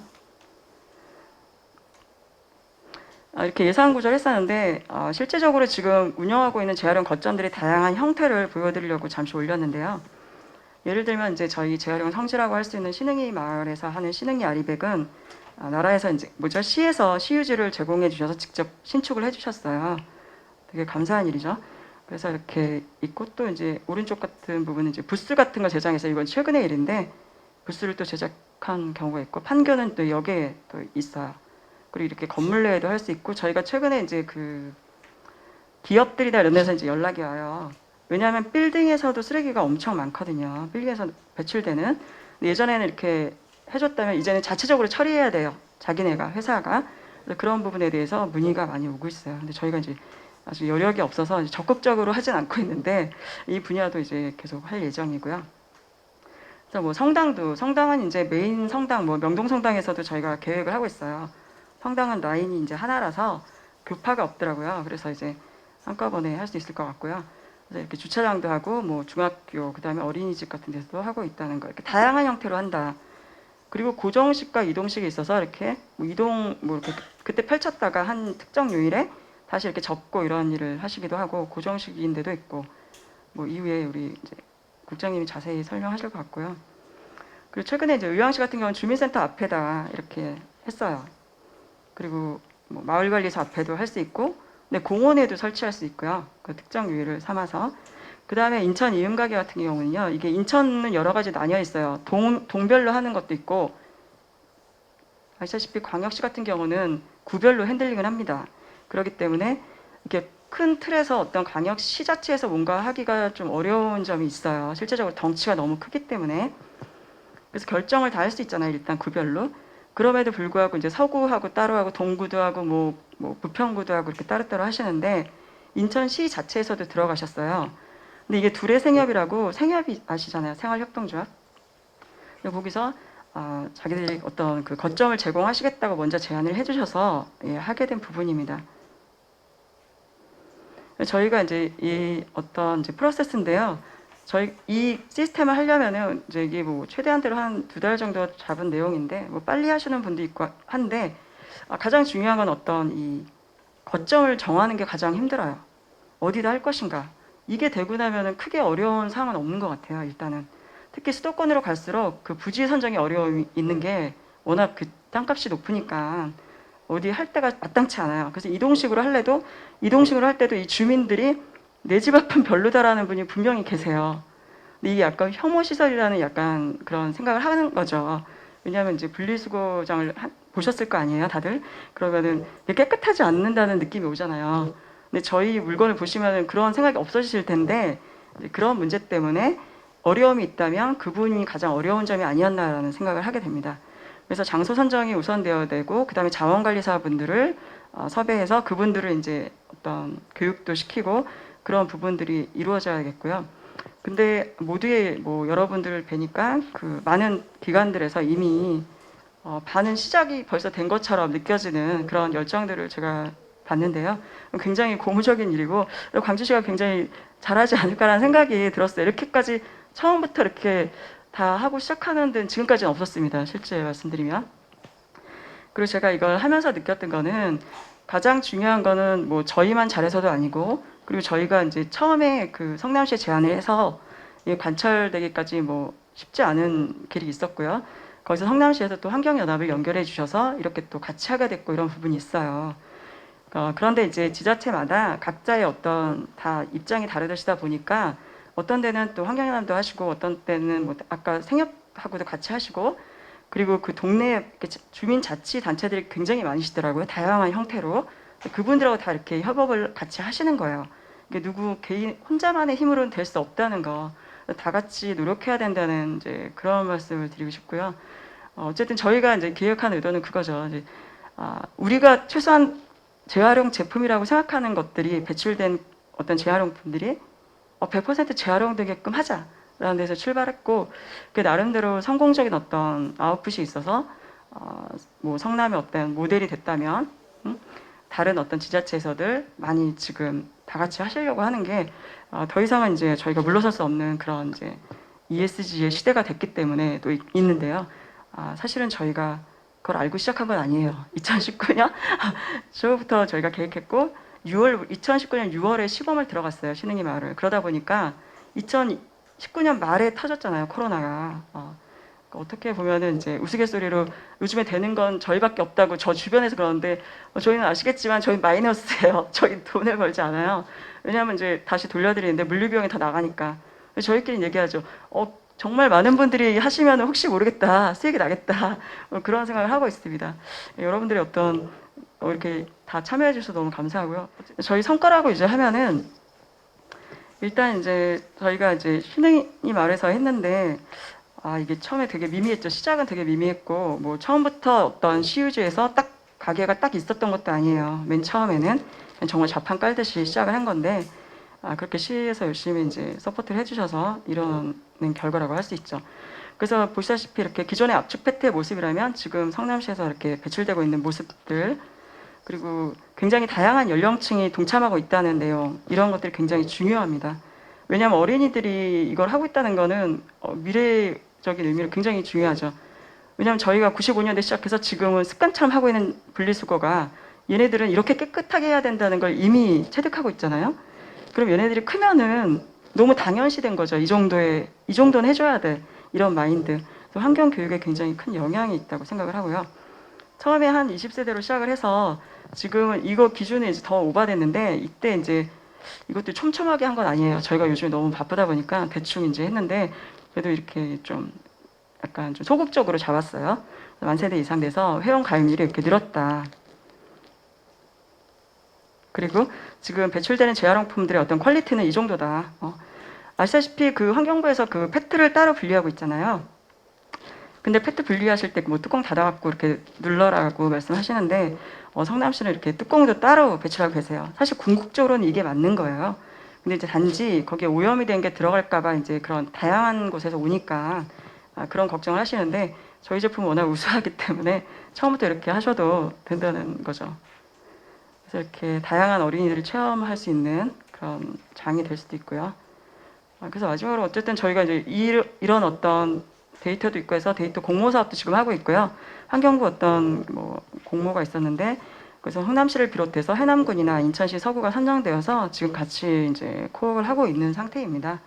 그래서 나름 이제 대외적으로 볼 때는 뭐 되게 많은 뭐 매체에서도 연락도 오시고 되게 어리바리 되게 좀 유명해진 것 같아요. 근데 실제적으로 내부적인 저는 항상 저희는 글쎄 일만 많아졌네 이제 막 그리고 너무 많이 연락 오시니까 또 6-4분을 막 이제 성남시 같은 경우 예, 막 이렇게 저희도 모르게 문을 여세요. 막 이렇게 지점을 확장하시고 예, 감사하죠.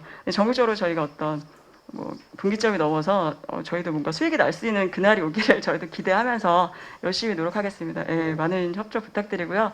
예, 지금까지 경청해 주셔서 감사합니다.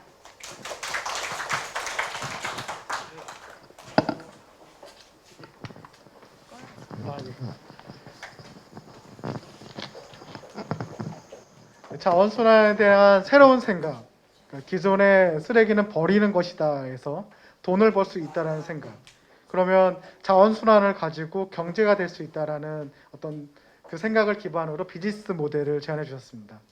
이런 생각들이 저희 광주시에서도 더 활성화되고 또 저희 광주시에서도 적극적으로 참여하고 있기 때문에 우리 민간 거버넌스와 함께 광주시에서의 어떤 자원순환에 대한 새로운 패러다임을 만들 수 있을 거라고 생각합니다. 좋은 발표를 해주신 에코투게더의 유식이 대표님께 다시 한번 큰 박수 부탁드리겠습니다. 그럼 바로 두 번째 강의를 시작하도록 하겠습니다. 네, 안녕하세요. 저는 성남환경운동연합 이희예라고 합니다. 반갑습니다. 네. 지금 에코투게더 대표이사님이 좀 설명을 많이 해주셨고요. 지금 성남에서 시작했기 때문에 사진이나 뭐 데이터 자료들이 좀 많이 중복적으로 나오는 부분이 있을 것 같아요. 그래서 그러한 부분들은 좀 생략을 하고 제가 이제 이야기를 하는 것도 중요하긴 하지만 그래도 이제 참석하신 분들이 좀 더 궁금하신 분들이 좀 많이 있을 것 같아요. 그래서 그런 질문도 받으면서 좀 편하게 진행을 하면 좋겠다라는 생각이 듭니다. 네, 그래서 제가 유승희 대표님이 강의를 할 때 좀 제가 자세하게 한번 봤어요. 어떻게 들으시나. 그래서 어떤 분들은 약간 이해가 안 가시는 분들이 좀 있는 것 같기도 하고 또 어떤 분들은 메모를 열심히 하면서 좀 듣기도 하고 해서 제가 열심히 메모를 하면서 들으시는 분들 중심으로 질문도 하고 약간 그렇게 하겠습니다. 네, 저희 성남환경운동연합에 대해서 우선 소개를 먼저 할게요. 저희 성남환경운동연합은 성남 지역에 있는 환경단체고요. 저희 단체는 보시면 아시겠지만 그 자연과 인간이 공존하고 그리고 사람과 사람이 더불어 사는 그 지속가능한 세상을 만들어 가기 위해서 활동하고 있는 환경단체라고 보시면 되고요. 아쉽게도 광주에 있는 환경운동연합이 없기는 해요. 그래서 가끔씩 광주에서 무슨 일이 있을 때 저희 성남환경운동연합으로 연락을 주기도 하세요. 많은 분들이 너무 안타깝기는 한데 그래서 좀 여러분들이 주축이 돼서 또 환경단체를 좀 만들어도 좋을 것 같다는 생각이 듭니다. 네.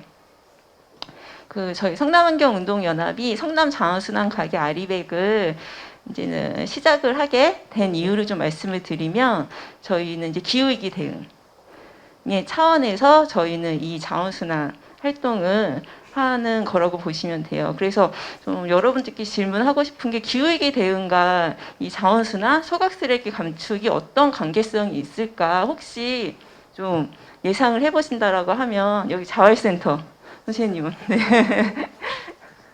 네. 어떤 연관성이 있어서 성남환경운동연합이 기후위기 대응의 일환으로 이런 활동을 할까 좀 추측을 해보신다라고 하면 답을 좀 주실 수 있으실까요? 네. 맞아요. 네. 성남시는 지금 보시면 아시겠지만 하루 쓰레기 배출량이 710톤이에요.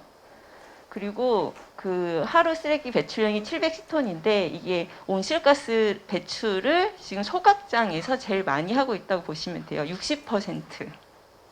그리고 이것에 대해서 연간 쓰레기 처리 비용이 994억이고요. 연간 폐기물 처분 부담금이 18억이에요. 그리고 연간 폐기물 처분 부담금은 소각이랑 매립에 따라서 비용이 증가하잖아요. 그러면 우리 환경단체는 우리 지역에서 이렇게 이산화탄소를 많이 발생시키고 온실가스를 많이 발생시키고 있는 이 환경에너지 시설의 운영, 그리고 환경에너지 시설로 들어가는 생활쓰레기의 양을 줄여야겠다라고 하는 그런 문제의식을 되게 많이 느꼈거든요. 그래서 시민들과 어떤 활동을 해야 될까라는 고민을 한 거예요.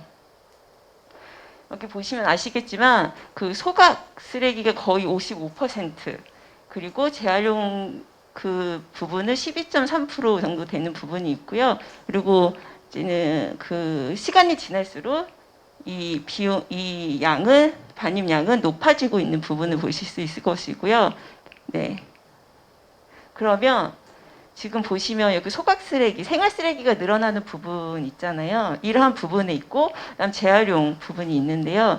그럼 이 과정에 있어서는 지금 이 흐름도거든요. 재활용 품이 이제는 어떻게 처리가 되는지의 흐름도를 지금 제가 보여드리는 건데, 제가 이 흐름도를 보여드리는 이유는 여러분들이 살고 있는 지역에서 이 폐기물들이, 생활 쓰레기들이 어떻게 처리가 되고 있는지도 아셔야 되는 부분인 거예요. 그러니까 성남시에서는 그 생활 쓰레기가 그 환경 에이전시 시설 소각장으로 들어가는 그 퍼센티지가 높잖아요. 그거에 따라서 이제 온실가스 발생률이 높아가는 거고, 저희는 그거를 조금 줄이기 위해서 이런 활동을 하는 거고요. 그러면 생활 쓰레기, 소각 쓰레기가 늘어나는 이유는 무엇일까를 고민을 하셔야지 되는 부분이거든요. 그래서 아까 전에 그 자원순환 가게를 그 농촌과 그다음에 단독주택 중심으로 시작하는 이유가 있어요. 그 이유를 혹시 아시나요? 아파트가 아닌 단독주택과 농촌을 중심으로 먼저 시작하는 이유. 센터장님은 아십니까? 제가 알기로는 네. 그 도시 지역, 아파트 지역일수록 분리수거뿐만 아니라 분리수거의 그 양과 퀄리티가 높아가지고 좀 안정적인 반면에 구도심과 농촌 지역은 분리수거가 잘 안 되고 질적으로 떨어지는. 그러면은 왜 우리는 공동주택은 재활용의 질이 높고 양도 많고 왜 단독주택은 재활용률이 낮을까요? 그 이유를 한번 고민해 보셔야지 돼요. 그래서 아까 전에 그 공동주택에서 오신 주민분은 우리 아파트는 해당 사항이 아니에요 라고 얘기를 당당하게 말할 수 있는 이유는 그 단독주택에 비해서 공동주택은 그런 폐기물을 관리하는 사람이 있었던 거예요. 공동주택에서는 폐기물을 관리하는 비용을 지속적으로 지출하고 있었고, 그것들을 신경 쓰는 사람이 있었기 때문에 재활용률이 조금 더 높았던 거예요. 근데 단독주택인 경우에는 어떻게 배출하지도? 성남 같은 경우에는 문전 배출해요. 문전 배출하면 그것들을 종량제 봉투와 재활용 분들을 이제 성남시에서 수거하는 체계인 거예요. 그럼 광주시는 어떤가요? 그래서 저는 자원순환 가게를 하고자 하시는 기관 대표님들이나 주민분들은 우리 지역에서 쓰레기들이 어떻게 처리가 되는지를 공부하셔야지 되는 부분인 거고, 그러한 부분과 연계해서 우리가 왜 성남 자원순환 가게 아리백처럼 이 광주에서도 자원순환 가게 아리백을 왜 운영해야 되는지를 먼저 인식하고 그 필요성을 좀 느끼셔야지 조금 더 빨리 정착이 될 수 있다고 저는 생각이 들고요. 그래서 광주에서는 단독주택 단지는 어떻게 처리가 되고 있는지 저한테 좀 알려주실 분이 좀 계실까요? 단독주택은요, 이렇게 모아서 네. 한 곳에 배출 장소가 따로 지정이 돼 있어요. 네. 저도 한 말씀 드리면 골목길 같은 경우는 네. 보통 광주시 법은 이제 자기 집 앞에 놓는 것이 원칙인데요. 네. 골목길 같은 경우는 네. 차량이 못 들어가잖아요. 성남처럼 리어카 운영하는 사람이 있어가지고 이렇게 운전해서 수거해오는 분이 있다라고 들었어요. 그래서 저희들도 이제 그렇게 한번 노력을 해봤는데 광주시는 안 돼가지고 골목길은 골목길 어귀에 놓고 그 다음에 이제 우리 마을 같은 경우는 마을 회관 앞에 거점 공간을 마련해놨죠. 그래서 마을 사람들이 글로 올 때 우리는 또 마을에 돌아가면서 지키는 사람들이 또 있어요. 네. 그러다 보니까 분리수거가 이제 아까 말씀하신 것처럼 잘 되는 건 맞아요. 그런데 문제는 잠깐만 소홀하면 이거는 다시 또 되돌이표가 됐더라. 그래서 이 마을에서의 쓰레기 문제는 지역을 좀 이제 지역과 상관없이 다 동일하게 가지고 있는 부분인 것 같고요. 성남시는 그 공동주택이 아닌 그 단독주택에서는 문전 배출해요. 매일 수거해요. 그리고 낮에 아침에 이제 주간 수거를 하고 있거든요. 근데 이제는 성남시도 이제 선생님께서 말씀해 주신 것처럼 골목 단위들이 있잖아요. 근데 지금은 리어카로 다니진 않고요. 다 그것들을 다 일일이 다 수거를 하세요. 되게 열심히 잘 해주시고 있죠. 되게 부지런하게. 저는 솔직하게 말씀드리면 성남시만큼 수거를 잘하고 있는, 깨끗하게 하는 지자체는 저는 없다고 보거든요. 정말 잘하고 계세요. 그래서 지금 사장님 말씀하신 것처럼 이제 동네마다 약간 현재는 문전 수거를 하고 있지만 과거에 그 지역에 공통으로 클린하우스처럼 그런 폐기물을 배출하던 곳이 있었어요. 그걸 우리는 클린하우스라고 이야기를 하죠. 근데 클린하우스가 거의 다 실패했잖아요. 그 이유는 관리가 안 되기 때문인 거예요. 네, 그래서 이제 이러한 문제들의 인식, 이런 것들을 어떻게 해결해야지라는 것으로 저희가 성남 자원순환가게 아리백을 시작을 했고, 그래서 저희는 구도심, 단독주택 단지 중심으로 저희가 시작을 했어요. 그래서 그 문전 배출을 할 경우에는 최초 배출자가 1차 그 분리 배출을 하는 거잖아요. 분리를 하는 거잖아요.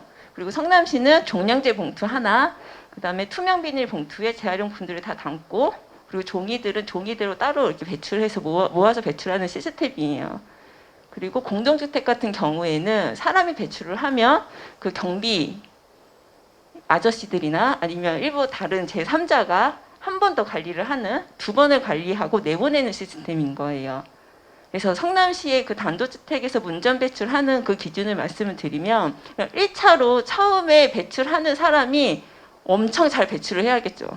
태워지는 쓰레기와 재활용품을 제대로 분리를 해야지 되는 거예요. 그게 1차로.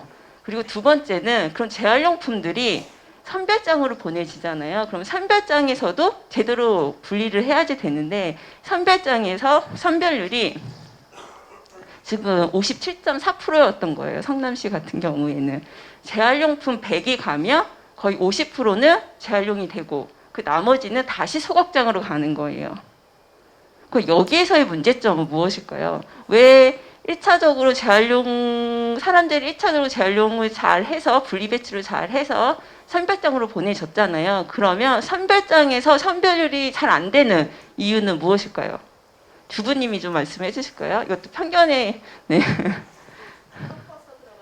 예를 들면은 태워지는 쓰레기와 재활용품들이 제대로 분리가 되지 않았다. 이거 또 하나는 뭐가 있을까요? 네, 여기 네, 맞아요. 네, 검정색 마스크. 네. 어떤 부분이 문제일까요? 네, 맞아요. 깨끗하지 않다. 네. 정확하게 분리가 되어야 될 라벨이라든지 다 제거하고 해야 되는데 안 들어와서 폐기물로 나가는 좀 많아져서. 지금 첫 번째로는 제대로 재집에 분리가 되지 않았다. 두 번째로는 그 오염도가 제대로 제거되지 않았다. 깨끗하지 않다인 거고, 또 세 번째는 또 뭐가 있을까요? 보통 저희 이런 자원순환에 관심이 있으신 분들이 필수로 보는 유튜브 채널이 있잖아요. 쓰레기 박사. 쓰레기 박사에서 항상 이야기하는 거 있잖아요. 손바닥 크기. 이건 힌트인데. 왜 안 될까요? 선별장에서. 선별이. 손바닥 크기, 아까 유승희 대표님이 말씀을 해주시기도 했는데, 선별장에서 이런 선별을 하시는 분들은 우리랑 똑같은 사람이에요. 거기도 노동하시는 분들, 노동 근로하시는 분들이 일을 하시는데 손으로 일일이 다 이걸 선별하시는 거거든요. 그렇다라고 하면 큰 것이 잘 선별될까요? 작은 것이 잘 선별될까요? 큰 거죠. 그럼 작은 종류의 플라스틱류들은 탈락이 되는 거예요. 그러면 보통 지금 재활용이 되지 않고 탈락이 되는, 소각장으로 다시 가는 아이들의 종류는 하나, 제대로 배출하지 못한 것, 두 번째 깨끗하지 않은 것, 세 번째 작은 종류의 것들, 이러한 것들이 모아져서 다시 소각장으로 가는 거고요. 이 세 가지 문제를 해결하기 위해서 성남 자원순환가게 아리백이 있다라고 보시면 돼요. 네. 그래서 저희가 아리백이 리사이클링 백이에요. 그러니까 자원순환가게 아리백으로 들어오는 모든 재활용품은 100% 재활용을 하겠다라는 뜻에서 저희가 자원순환가게 아리백이라고 한 거고요. 그 선생님들도 그러한 문제의식을 가지고 이런 것들을 해결하기 위해서 자원순환가게 아리백을 운영을 하는 것이고, 이런 것들을 해결하기 위해서 주민들과 어떻게 이것들을 해결해 갈지에 대해서 고민을 하셔야지 되는 부분인 거예요. 네, 그렇습니다.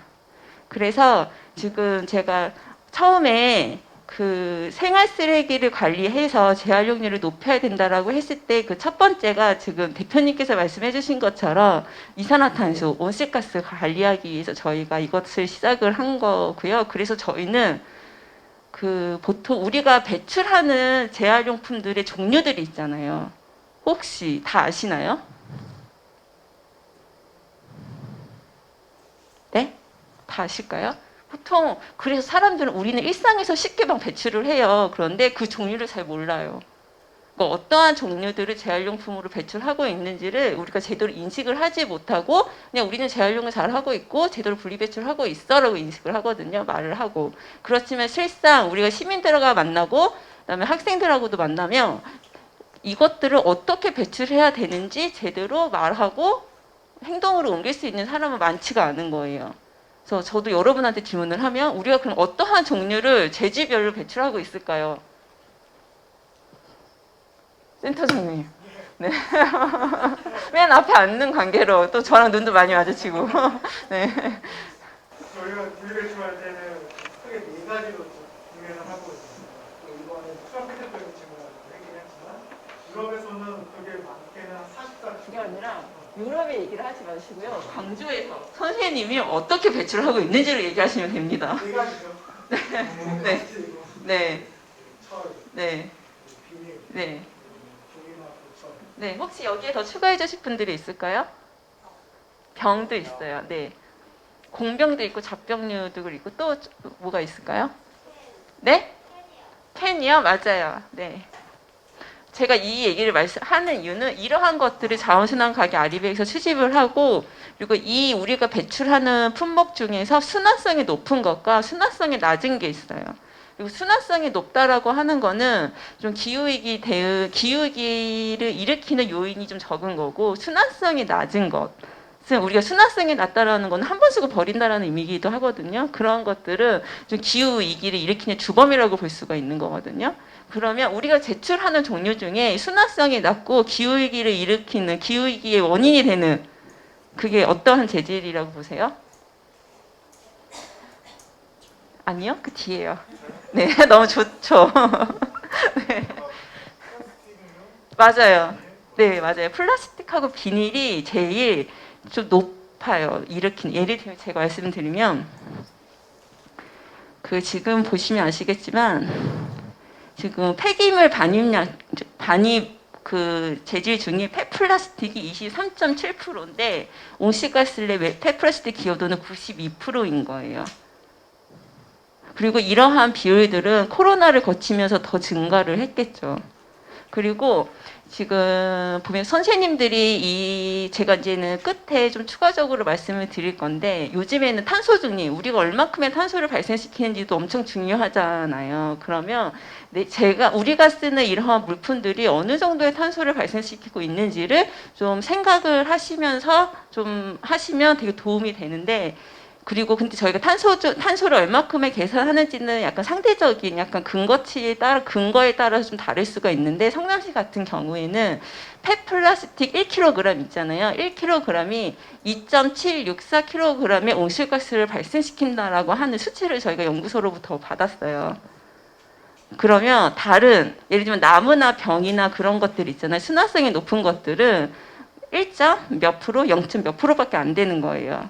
그러면 제가 처음에 우리 환경운동연합이 이런 자원순환가게 아리백을 시작한 것들은 기후위기 대응을 하기 위해서 온실가스를 발생시키는 이산화탄소를 발생시키는 것들을 좀 줄여나가기 위해서 없애기 위해서 이런 활동을 한다라고 했잖아요. 그러면 소각장에서 제일 크게 온실가스나 이산화탄소를 발생시키는 게 지금 폐플라스틱이잖아요. 그래서 성남 자원순환가게 아리백의 제일 목적은 플라스틱의 관리라고 보시면 돼요. 플라스틱을 어떻게 하면 100% 재활용을 시킬 것인가 하나, 그리고 두 번째는 사람들이 우리는 되게 제가 생각을 했을 때 자원순환 가게 아리백을 좀 운영하고 참여하면서 제가 드는 생각은 우리 시민들은 우리는 참 착하다 그리고 윤리적이다라고 생각이 드는 게 플라스틱을 사용하면 사용할수록 죄책감이 드는 거예요. 그러면 이 플라스틱을 사용한 일주일 동안 본인이 사용한 플라스틱을 깨끗하게 관리해서 자원순환 가게 아리백으로 가지고 오잖아요. 그러면 창피한 거예요. 왜냐 우리가 포인트화 시켜서 유가보상을 받는 것도 너무 좋은데 이게 내가 이렇게 많이 플라스틱을 배출했구나 만들어냈구나 라는 생각이 들면서 너무 부끄러운 거예요. 그래서 플라스틱의 관리를 하게 되면서 플라스틱 사용을 줄여서 결국에는 자원순환 가게 아리백이 망하는 것이 이제 저희가 바라는 최종 지향점이라고 보시면 돼요. 그래서 성남 그 자원순환 가게 아리백을 저는 광주시에서도 운영을 한다라고 하면 좀 플라스틱 사용을 어떻게 줄여 나갈 것인가, 그리고 주민들한테 이 플라스틱을 사용하는 것이 얼마큼의 큰 기후위기를 일으키는 그러한 주범이라는 것들을 얼마큼 잘 인식을 시키느냐도 되게 중요한 것 같아요. 혹시 제가 지금까지 말한 것 중에서 자원순환 가게 아리백은 이러한 곳인 것 같다라고 좀 정리를 해주실 분이 계실까요? 여기 제 눈을 피하지 마시고요. 네, 지금 바로 옆에 맞아요. 네, 네. 네. 네, 저는 광주시 자원순환과 재활용 팀장을 맡고 있는 강수경입니다. 너무 잘 지목한 것 같아요. 설명하실 때 하고 싶은 얘기도 되게 많기도 했었고요. 공감 가는 부분도 되게 많았습니다. 네. 일단 그 중에 일단 자원순환 가게가 저희도 이제 처음에 이걸 꼭 도입해야 되겠다는 생각을 했던 것 중에 하나가 저희가 이제 클린하우스라든지 거점 배출 시설이라든지 그런 데를 가보면 너무 분리가 제대로 안 돼요. 막 버리는 경향이 있어요. 근데 교육을 하고 싶은데 단순히 홍보문만 전달하는 거는 교육이 안 되더라고요. 그렇다고 해서 어르신들을 불러 모아서 교육도 해보고, 그러니까 집합 교육도 하고 했는데 크게 효과가 없었어요. 그래서 지금 저희가 중점으로 하는 거는, 그러니까 어린애들 교육을 시키고, 그 다음에 이제 어르신들은 이제 맞춤 교육인 거죠. 어떻게 보면은 돈으로 보상을 해드리면서 이제 생각을 전환시키는 이제 그런 방향으로 가야 되겠다 해서 저희는 이제 광주시는 그런 이유로 도입을 하게 됐습니다. 제가 질문을 이렇게 제가 이때까지 설명드린 성남 자원순환 가게 아리백은 어떠한 곳이다를 정리해달라고 하셨는데, 네, 네. 그리고 성남 자원순환 가게 갔을 때 제일 먼저 이제 놀랬던 게 정말 깨끗해요. 네, 깨끗하다. 정말 깨끗해요. 네. 네. 그래서 성남 자원순환 가게를 정리하면 정말 따라해야 되겠다는 생각을 되게 많이 했어요. 네, 광주시도 성남처럼 따라갈 수 있도록 열심히 하겠습니다. 네. 그래서 저는 팀장님이신가요? 네, 네, 감사합니다. 그 자원순환 가게 아리백을 딱 어떤 분들한테 설명을 하셔야 되잖아요. 선생님들도 성남 자원순환 가게 아리백을 제가 설명을 하는 것처럼 광주에서 운영하는 자원순환 가게 아리백은 이렇습니다라고 설명을 드려야 되는 거고, 그러면 저는 그럴 때 제가 말씀드리는 거는 성남 자원순환 가게 아리백으로 오는 모든 재활용품은 100% 재활용이 됩니다. 라는 것 하나랑, 그리고 그렇게 시민들이 깨끗하게 배출해서 가지고 온 재활용품을 저희는 유가보상으로 해서 지역화폐로 드리고 있습니다 라고 저희는 말씀을 드리고 있고요. 그리고 성남 자원순환 가게 아리백은 특히 플라스틱을 관리해서 기후위기에 대응하고자 합니다 라고 얘기도 해요. 저희는 그래서 그러한 것들을 좀 중간중간에 선생님들도 좀 고민하고, 우리는 그러면 강주에서 운영하는 자원순환 가게 아리백은 어떠한 형태로 운영을 할까라는 좀 생각도 하시면서 운영에 좀 참여하시면 좋겠다라는 생각이 들고요. 그리고 팀장님께서 잘 말씀을 해주신 게, 저희가 이제 지금은 처음에는 환경운동연합 그리고 시민, 그다음에 에코투게더 민간 거버넌스로 해서 잘 시작을 했다라고 하면, 현재는 성남시 정책 사업으로 해서 안정적으로 운영이 되고 있어요. 그런데 저희는 또 고민하는 부분이 팀장님이 말씀해 주신 것처럼 어린이 대상 교육, 그다음에 어르신 대상 교육. 그래서 그 저희가 생애주기형 자원순환 교육이라고 해서 그 샛별중학교나 고등빛 어린이집과 연계해서 이제 기후기능 실천학교로 해서 이 자원순환 가게 아리백을 찾아가서 운영을 해주고 있어요. 일주일에 한 번. 그리고 두 번째는 중원노인 복지관이라고 있는데 거기 어르신들에게 자원순환 교육을 하고 그 중원노인 복지관의 기관에서 어르신들이 모은 이런 재활용품을 근처에 있는 자원순환 가게 아리백으로 연계해서 배출할 수 있도록 하는 그런 활동도 저희가 같이 하고 있고 관련된 내용이나 자료들을 요청하시면 제가 드리겠습니다. 네. 그래서 저희는 지금 지금 성남 자원순환 가게 아리백은 16개 정도 운영이 되고 있습니다. 네. 그래서 여기에서 핵심은 제가 그 자원순환 가게 아리백에서 오는 것들은 100% 재활용이 된다라고 했잖아요. 그럼 100% 재활용이 되려면 관리를 해야지 되는 부분인 거예요. 거기서 제일 중요한 게 우리가 선별장을 거치지 않는다인 거거든요. 선별장을 거치지 않고 시민이 자원순환 가게 아리백으로 배출한 재활용품을 바로 재활용 처리업체에서 가지고 가는 거고 재활용 처리업체에서 시민에게 직접 보상을 하는 체계인 거예요. 그래서 여기서 여러분들이 잘 이제 이해를 하셔야 되는 부분이 항상 시민들이 물어봐요. 그러면은 시에서 유가보상 해주는 거냐고 물어봐요. 이렇게 얘기를 했음에도 불구하고 우리가 깨끗하게 재활용품 배출하면 그 재활용품을 재활용 기업에서 바로 사가지고 가는 거예요라는 그게 잘 인식이 되지 않으시나 봐요. 꼭 이게 광주시나 성남시나 지자체가 그 예산을 투입해서 준다라고 생각을 하시거든요. 근데 그러한 게 아니라 여기서는 자원순환 가게 아리백은 플랫폼이에요. 이건 플랫폼이고 그 플랫폼에서 시민이 깨끗하게 재활용품을 배출하는 것이고 그 플랫폼에 모인 재활용품을 에코투게더나 동해환경 같은 기업들이 가지고 가는 거예요. 그리고 가지고 가는 거에 있어서의 보상 있잖아요. 그 보상을 시민한테 직접 하는 건데 그 직접 하는 그 방식이 에코투게더라고 하는 앱에서 포인트, 지역 카페라고 보시면 돼요. 네. 그래서 제일 중요한 곳이 이 자원순환 가게 플랫폼이라고 보시면 돼요. 여기를 어떠한 수준으로 해서 좀 만들어 갈 것이냐가 되게 중요하고 그런 것들을 만들어 가는 곳은 사람인 거예요, 사실은. 여기 오는 시민들, 그리고 그 자원순환 활동가님들, 그리고 시의 지원이든 해서 이 자원순환 가게 아리백의 운영이나 모이는 사람들이 어떤 사람이냐에 따라서 깨끗한 재활용품들이 모일 수도 있고 아닐 수도 있고 약간 그러한 분위기를 조성한다고 보시면 돼요. 그래서 저희가 제일 중요하게 생각하는 부분이 비운다, 헹군다, 분리한다예요. 그 이유는 지금까지 우리는 이 자원순환 교육이나 분리배출 한다라고 했을 때 제일 강조한 부분은 배출한다예요. 어떻게 재지별로 배출한다 이거든요. 깨끗하거나 아니면 더럽거나는 신경 쓰지 않았어요. 그렇죠? 어르신 맞죠?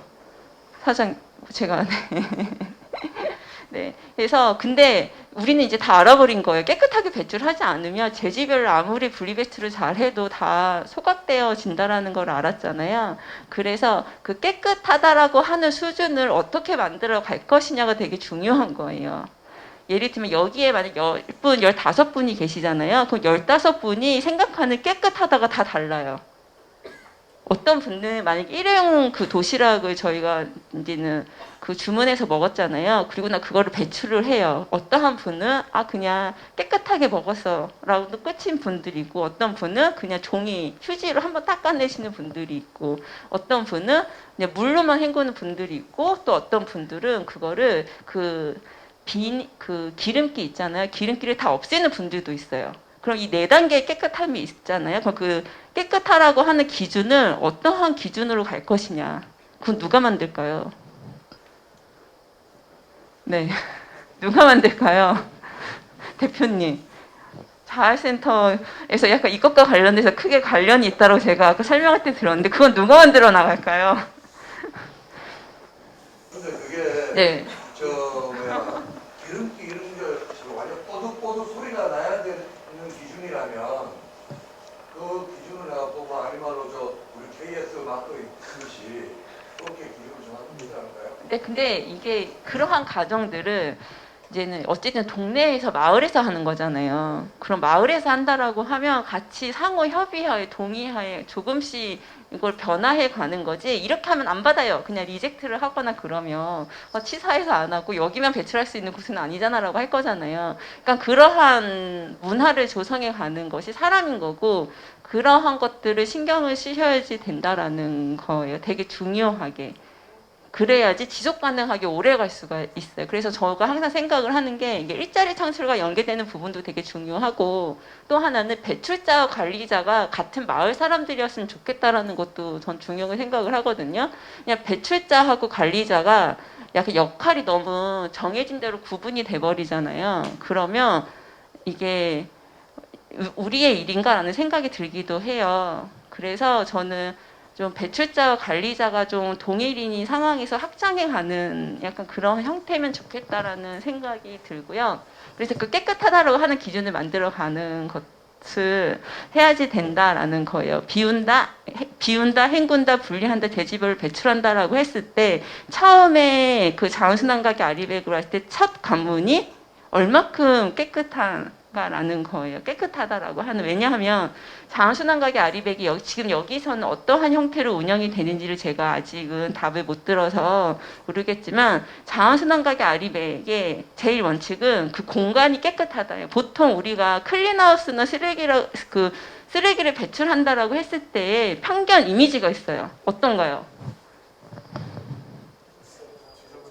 지저분하다, 냄새난다, 벌레가 있다, 그리고 가고 싶지 않다, 뭔가 꾸질꾸질하다, 꿉꿉하다, 약간 그렇잖아요. 그러니까 모두가 우리 집 앞에서는 클린하우스나 이런 소각장이나 이런 시설이 없었으면 좋겠다고 생각을 하잖아요.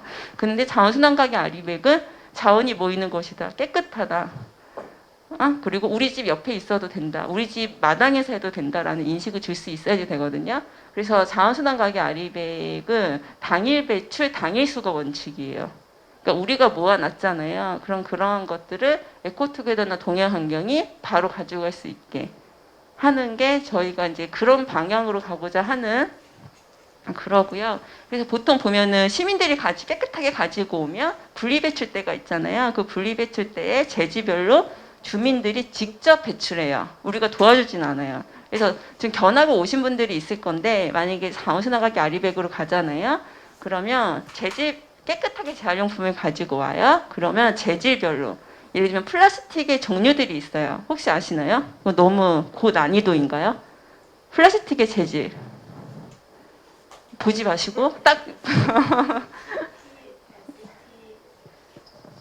근데 어렵죠. 네, 또 아시는 분 계시나요? 제가 이 얘기를 왜 물어보냐면 제가 자원순환가게 아리백에 참여하는 주민과 그렇지 않은 주민은 여기서 차이가 나는 거예요. 깨끗하게 배출하는 거는 기본이에요. 근데 본인이 어떠한 재질을 배출하는지 바로 입에서 나오는 거예요. 그리고 그것을 입으로 나오고 배출을 하려면 그 제품에 표시되어 있는 재질 표시를 확인하게 되는 거거든요. 그러면 그걸 배출할 때 플라스틱 PP네 배출하고 플라스틱 PS네 배출하고 PET네 투명 페트병이네. 그리고 저희는 이제 투명 페트병과 유색 페트병을 구분하거든요. 그 외 페트라. 그러면 투명 페트병과 유색 페트병은 구분하는 게 조금 더 단가가 높고 재활용의 가치가 높아요. 그러한 것들을 지역 주민들이 아시는 거예요. 그래서 바로 이거 플라스틱의 종류는 이러한 거고 이렇게 배출해야지 되고 하는 거가 바로 나오기 때문에 이러한 수준이 되게 높으신 거예요. 그 차이가 되게 커요. 지금은 너무 어렵잖아요. 플라스틱의 종류가 너무 많은데 이런 것들을 어떻게 재질별로 배출하라고 하면 지역 주민이 과연 따라올까라는 걱정이 있으신데 저희가 2019년 6월 25일에 처음에 신흥의 마을광산 사업으로 시작을 했을 때 다 한 40대, 50대 주민들 있잖아요. 그 주민들은 깨끗하게 배출해야 된다라는 인식도 없었고요. 재질별로 분리 배출해야 된다라는 인식도 없었거든요. 근데 그분들 중에 지금 거의 그 신흥이 아리백 있잖아요. 거기를 책임지고 계시거든요. 그리고 그분들은 완전 되게 베테랑이에요. 저는 그거를 보고 어떤 걸 느꼈냐면 이게 우리가 어렵다라고 하는 거는 익숙하지 않다인 거지 할 수 없다는 아니거든요. 그래서 익숙하면 되는데 이 자원순환 영역에서 분리배출의 영역은 충분히 익숙해질 수 있는 부분인 거예요. 진짜 이건 보여드릴 수 있고 확인할 수가 있고요. 그래서 너무 어렵지 않아요. 네. 네? 이런 데이터가 있어서 플라스틱도 이렇게 버리고 이렇게 버리고 이렇게 버려라 하는 데이터가 있으면 우리가 좀 이렇게 따라줘야 된다는 데이터가 있으면 저희가 만약에 실제로 시작을 할 때 그 이거는 그냥 사례 발표인 거잖아요. 근데 나중에 한 번 더 기회를 만들어 주시면 자원순환 가게 아리백 운영하기 전에 실질적으로 그런 어떻게 직접적인 운영을 해야 되는지에 대해서 설명을 해드릴게요. 그건 줌으로 해도 돼요. 네. 그래서 저희가 이제 사람이 딱 오잖아요. 한번 그림을 그려보세요. 상상을 해보세요. 우리가 이제 재활용품을 투명 페트병을 가지고 이제는 여기 지금 센터장님이 우리가 이거 재활용품을 가지고 그분들이 어떻게 일주일 동안 생활을 했는지 알 수가 있어요. 센터장님이 투명 페트병도 가지고 오고, 그 다음에 일회용품 도시락도 가지고 오고, 그 다음에 그 방울토마토를 먹었는지 일회용 투명 박스 있잖아요. 그것도 가지고 오시고, 소주병도 가지고 오시고, 잣병도 가지고 다 가지고 오셨어요. 그러면 재질별로 무게를 재겠죠. 재질별로 무게를 먼저 재요. 그런 다음에 기록을 하고, 그리고 나서 그 배출하러 오신 시민을 분리 배출대 안내를 해서 재질 표시를 보고 배출하게 하시는 거예요. 그리고 그분이 배출하고 나서 집에 갔을 때 에코투게더 앱을 통해서 본인이 얼마큼 배출했는지를 확인할 수 있어요. 그리고 확인한 거에 따라 자동적으로 어느 정도의 포인트를 쌓았는지 알 수가 있는 거예요. 네, 여기 제가 지금 말하는 것들은 이해가 되시죠? 네. 해서 어르신들이 이거를 엄청 잘 아세요. 네. 되게 예민하시고요. 저희가 사실은 처음 시작을 할 때는 지금 이 부분 시작을 할 때 주변 고물상에 그거랑 좀 고려해서 가격을 했는데 처음에는 옷이 260, 여기 400이잖아요. 이거는 860 정도 됐었어요. 처음에 시작할 때는 좀 되게 많이 비쌌거든요. 근데 주변 고물상에서 그렇게 하면 안 된다. 상생을 해야 된다라고 저희한테 얘기를 했어요. 그래서 저희가 우리 자원순환 가게 아리백은 제일 중요한 재질이 어떤 거라고 제가 말했죠? 네? 플라스틱이잖아요. 그래서 우리는 그러면 순환성이 높은 거는 그냥 다 놔고 우리가 굳이 안 받아도 되니까 그 대신 순환성이 낮은 것만 받겠다. 그게 플라스틱류였고요. 그래서 저희가 에코투게더나 동해환경 업체 이제 그 담당자님들한테 플라스틱을 좀 유가를 좀 높여달라고, 다른 거는 다 낮춰도 상관이 없으니까 그러니까 그런 것들을 저희가 요구를 했어요. 그래서 저는 죄송해요. 빨리 끝내도록 할게요. 네. 그래서 이제는 지금 플라스틱류에 대한 유가가 되게 높고요. 그래서 이렇게 배출했을 때 지금 이렇게 확인을 할 수가 있는 거예요. 아니 9월 5일에 이제 646포인트를 받았어요. 그러면 지금 플라스틱 큰 페트병은 뭐 30개 이렇게 저희가 이제는 확인을 할 수가 있고요. 그러면은 지역 화폐 한 잔을 한다라고 하면 한 잔을 하잖아요. 그럼 그게 이제는 저희가 교환을 해주고 있어요. 근데 아직까지는 착으로 바로 연동은 되지 않고요. 이렇게 한 잔 신청을 하면은 저희가 그것들을 동해환경한테 얘기를 해서 그 금액만큼 거점으로 가져다 줘요. 그래서 지류로 나눠주고 있다라고 보시면 돼요. 네. 그래서 지금 보시면 배출, 선별, 가공, 지역경제라고 저희가 이제는 우리 성남시에서 얘기를 하는데요. 배출하는 과정. 성남 자원순환가게 아리백에서는 깨끗하게 재질별로 분리 배출해야지 되고 그런 재활용품들이 모이는 플랫폼이에요. 그리고 두 번째는 선별 단계가 불필요해요. 왜냐하면 선별장을 거치지 않고 자원순환가게 아리백에 모인 재활용품 100%가 재활용이 돼서 바로 처리업체로 간다라고 했잖아요. 그렇기 때문에 선별 과정이 거치지 않기 때문에 선별 비용과 유통 비용이 지금 없어지는 거고요. 그다음 매립하고 소각 쓰레기가 발생하지 않아요. 그리고 깨끗한 자원 증가가 된다라고 했잖아요. 깨끗하게 A급이거든요. 자원순환가게 아리백에 모이는 건 A급이고 이 A급으로 모인 재활용품들은 그 재질별로 가공하는, 예를 들면 PS는 PS를 제공하는 업체, P는 P를 제공하는 업체에 보내는 거예요. 그러면 이제는 그거에 대한 보상으로 지역화폐로 저희는 보상을 해준다라고 보시면 돼요. 그래서 자원순환가게 아리백을 하다 보면은 요즘 시민들은 너무 잘 많이 하세요. 그래서 아까 대표님 말씀하신 것처럼 투명 페트병은 그냥 환경부에서는 라벨만 제거하고 뚜껑 닫아서 배출해도 된다라고 하는데 왜 여기서는 뚜껑이랑 분리를 해요? 라는 질문도 하고요. 그리고 두 번째는 저희가 지금은 공병을 모으진 않거든요. 근데 처음에 공병을 모을 때 공병을 배출할 때는 뚜껑을 닫아서 배출하라고 하는데 왜 자원순환가게 아리백은 뚜껑과 그 몸통 그걸 이렇게 분리하냐라고 하기도 하고 그 보통 그 약간 그 기준들이 환경부에서의 지침과 자원순환가게 아리백에서의 그 운영 기준이 좀 다를 수도 있고 같을 수도 있어요. 다르다라고 하는 이유는 뭐냐면 자원순환가게 아리백에 모이는 재활용품들은 고품질을 지향해요. 예를 들면 그 뚜껑이 모이잖아요. 그 뚜껑들은 저희가 따로 무게를 재서 다 보상을 해준다라고 보시면 돼요. 그러니까 예를 들면 투명 페트병을 몸통을 닫아서 배출해도 되지만 우리는 그 몸통하고 뚜껑의 재질이 엄밀하게 말하면 다르잖아요. 그럼 다른 것들을 재질별로 더 세심하게 분리를 하고 그거에 대해서 무게를 재서 유가 보상을 하고 그럼 뚜껑만 많이 모아서 그거를 재활용하는 업체한테 보내면 되는 부분이에요. 그래서 여기서 한번 퀴즈인데요. 제가 선별장에서 선별이 되지 않은 이유 3가지를 말씀해 주셨잖아요. 네, 그 3가지가 뭘까요? 그거랑 연관이 되는 거예요. 네.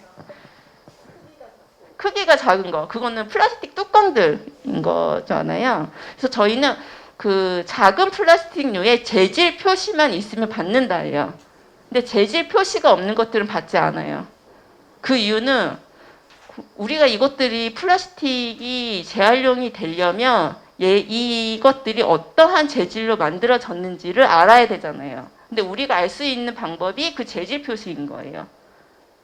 네. 그래서 재질 표시가 있는 모든 작은 플라스틱류도 받는다라고 보시면 되고 재질 표시가 있는 작은 플라스틱은 받고 또 하나는 오염도 약간 그런 것들 그리고 지금 재질 표시가 있으면 그 첫 번째랑 좀 통하는 부분인 거고 재질 표시가 있는 것 중에서 깨끗한 거를 받는 거고 그리고 작은 플라스틱도 받는다. 자원순환가게 아리백은 그렇게 보시면 되고 그래서 이 아이들은 자발적으로 오진 않아요. 이 아이들은 사실은 처음에는 엄마랑 같이 와요.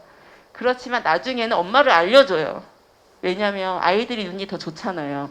우리 분리배출 표시가 작잖아요. 잘 안 보인단 말이에요. 그래서 저희가 돋보기도 사놓긴 했는데 그 아이들의 눈이 더 좋아서 재질 표시를 더 빨리 확인을 하고 이렇게 배출을 해요. 그리고 이렇게 투명 페트병이 모여요. 투명 페트병은 사실 동네 어르신들이 많이 가지고 오세요.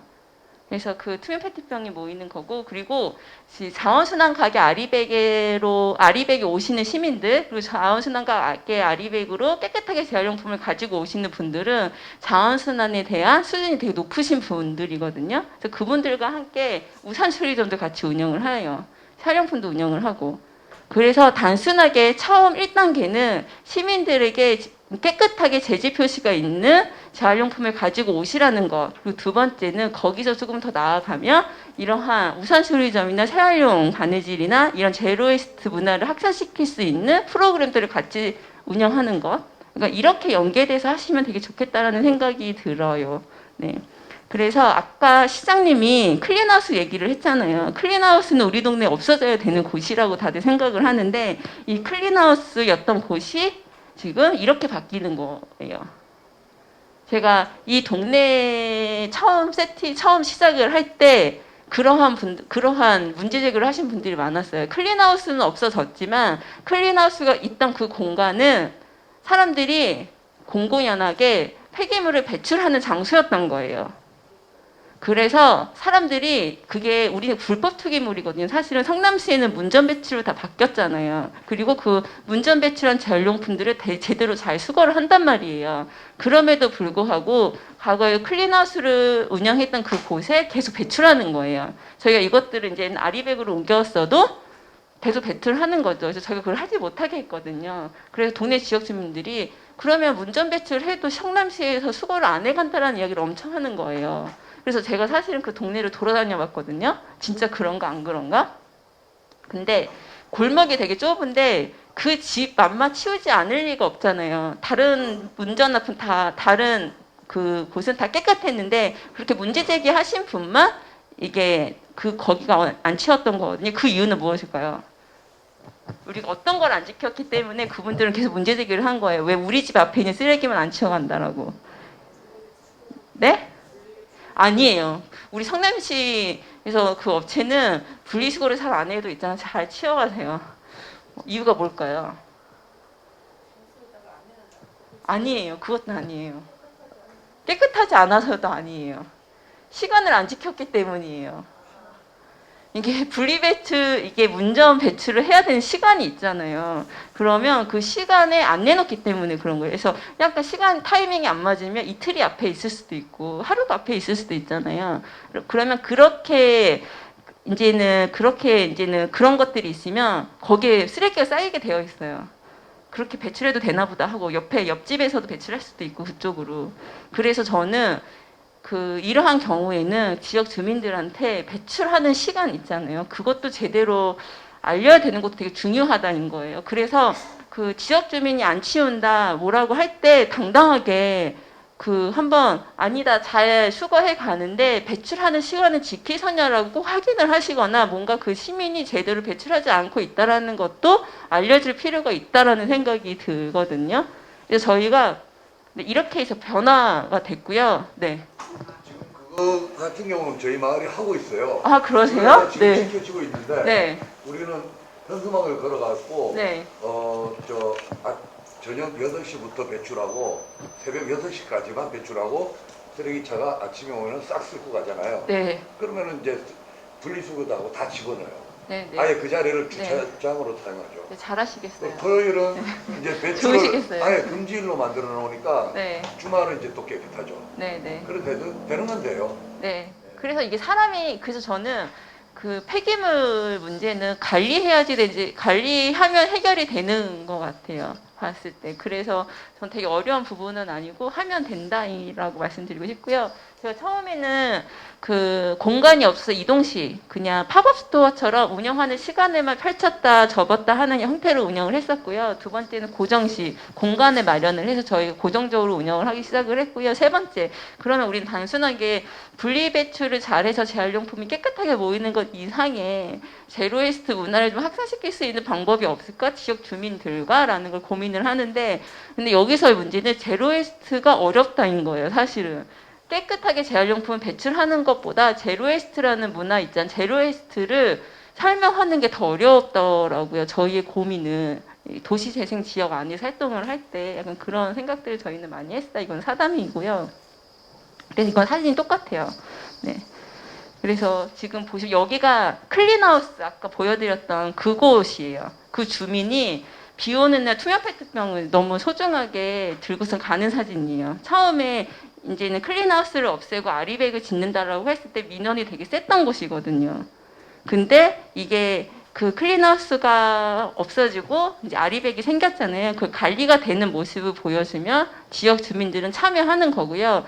지역 주민들은 그곳 클린하우스가 관리되지 않고 있던 그 클린하우스에 대한 불만이 너무 높았던 거예요. 그런데 이걸 체념 비슷하게 어쩔 수 없지라고 하고 그렇게 넘어갔던 부분들이 지금 바뀌는 약간 그런 것들을 보실 수가 있고요. 제가 제일 중요하다고 생각하는 부분은 저희는 이거 자원순환가게 아리백 밴드예요.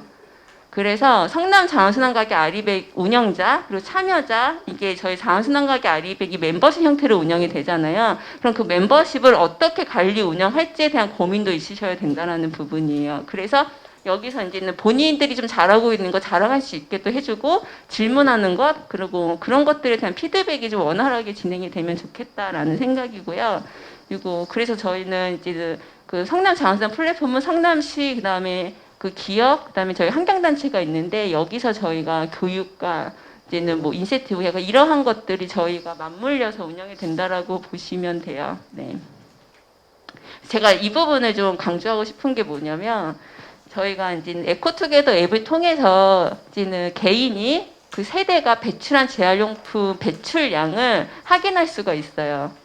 배출량을 확인할 수가 있고 그리고 그 배출량에 따른 유가보상 포인트도 확인할 수가 있어요. 근데 거기에 저희가 앞으로 좀 더 나아가고자 하는 방향은 우리가 배출한 재활용품이 어떠한 단계를 거쳐서 재활용이 되는지 되게 궁금하잖아요. 내가 제출한 페트병이 어떻게 재활용이 되는지, 내가 배출한 플라스틱 피가 어떻게 재활용이 되는지 다 알고 싶잖아요. 그러니까 그러한 것들이 에코투게더 앱에 담겨져 있으면 좋겠다라는 생각 하나. 그리고 두 번째는 우리가 이런 투명 페트병을 하나 사 먹을 때 구입해서 우리가 배출할 때 사용하고 이산화탄소나 온실가스를 얼마큼 배출하는지를 좀 앱에 나오게 해서 좀 이거를 좀 데이터화시키는, 정량화시키는, 그러니까 이러한 것들을 저희가 좀 신경 써서 하고 있고, 지금은 투명 페트병이지만 앞으로는 뭐 샴푸통, 이렇게 우리가 실질적으로 쓰는 그 플라스틱 통들이 어떻게 좀 그런 것들을 배출하고 있는지를 좀 시각적으로 보여주고 싶다라는 생각을 하나 하고요. 그리고 두 번째는 이제는 광주시에서도 이렇게 얼마큼의 세대가 배출하고 재활용품이 얼마큼 모였고 투명 페트병이 얼마큼이 됐고, 그래서 결국에는 CO2를, 이산화탄소를 얼마큼 감량했는지를 좀 정량화하는 작업들이 필요하다라는 생각이 들어요. 네. 그래서 지금 팀장님이 되게 궁금해하는, 저희가 찾아가는 성남자원순환가게 아리백인데요.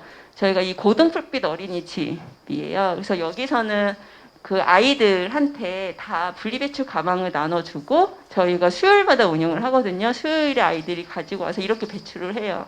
그럼 이 아이는 재질 표시를 확인하는 거예요.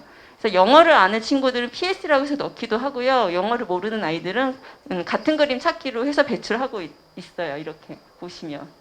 네. 그리고 이 아이들이 이렇게 배출을 하잖아요. 그럼 집에서 그 빨대가 있는 우유 있잖아요. 그거를 빨대를 사용하지 않는다고 해요. 이게 그 효과가 즉각적으로 나타나는 것 같아요. 아이들한테는. 그리고 이건 샛별중학교. 그래서 저희가 보통 이러한 형태로 운영이 된다라고 보시면 돼요. 아리백이 생긴다라고 하면 분리배출대라, 그다음에 이런 현수막이나 홍보판이나 배너 어떻게 배출하는지도 시민들한테 교육할 수 있는 그런 배너들이 있어야 된다라고 보시면 되고, 그래서 아이들이 이렇게 이제는 배출하는 모습이고요. 그래서 이 아이들은 본인들이 배출하고 있는 거, 또 이산화탄소를 얼마큼 감량하고 있는지, 그다음에 온실가스 저감량이 얼마큼 되는지를 아이들이 이제는 데이터를 관리한다라고 보시면 돼요. 그래서 저희가 이러한 형태로 지금 운영이 되고 있고요. 질문 추가적으로 해주실 수 있으면 해주세요. 네. 저기 샛별중학교나 네. 그런 경우 제가 알고 있기로도 성남 같은 경우에 13곳, 16곳 거기에 카운팅 되진 않았어요. 거기 데이터만 네, 포함되고요. 활용하시고. 운영과 관련돼서는 아직은 민간 저희가 지금 맡아서 하고 있다고 보시면 돼요. 그러면 네. 샛별중학교 같은 경우에는 예를 들어 학교에 포인트를 지급해서 이제 그 포인트로 학교에 뭐 학생들이나 이렇게 쓰게 하는 건 아닌 그 거죠? 맞아요. 그렇게 하는 건가요? 여기서는 그러니까 네. 그 에코투게더가 되게 그 좋은 부분이, 저희가 이렇게 해주세요, 이렇게 하면 더 좋을 것 같아요 의견을 드리잖아요. 그럼 여기 이제 박영선 PD님이나 여기 대표님이 네 그거 반영해서 한번 해봅시다라고 흔쾌히 얘기를 많이 해주시거든요. 그래서 지금 샛별중학교랑 고등풀빛은 어떻게 하고 있냐면요. 샛별중학교는 반별로 취합을 해요. 반별로 취합을 해서 그 반별로 얼마큼 모였는지, 그다음에 온실가스 감축에 얼마큼 기여했는지, 그다음 포인트를 얼마큼 쌓았는지를 이제는 관리하고요. 그런 것들을 학교에서 나중에 모아서 한꺼번에 아이들과 어떠한 방식으로 사용할 건지를 논의할 거예요.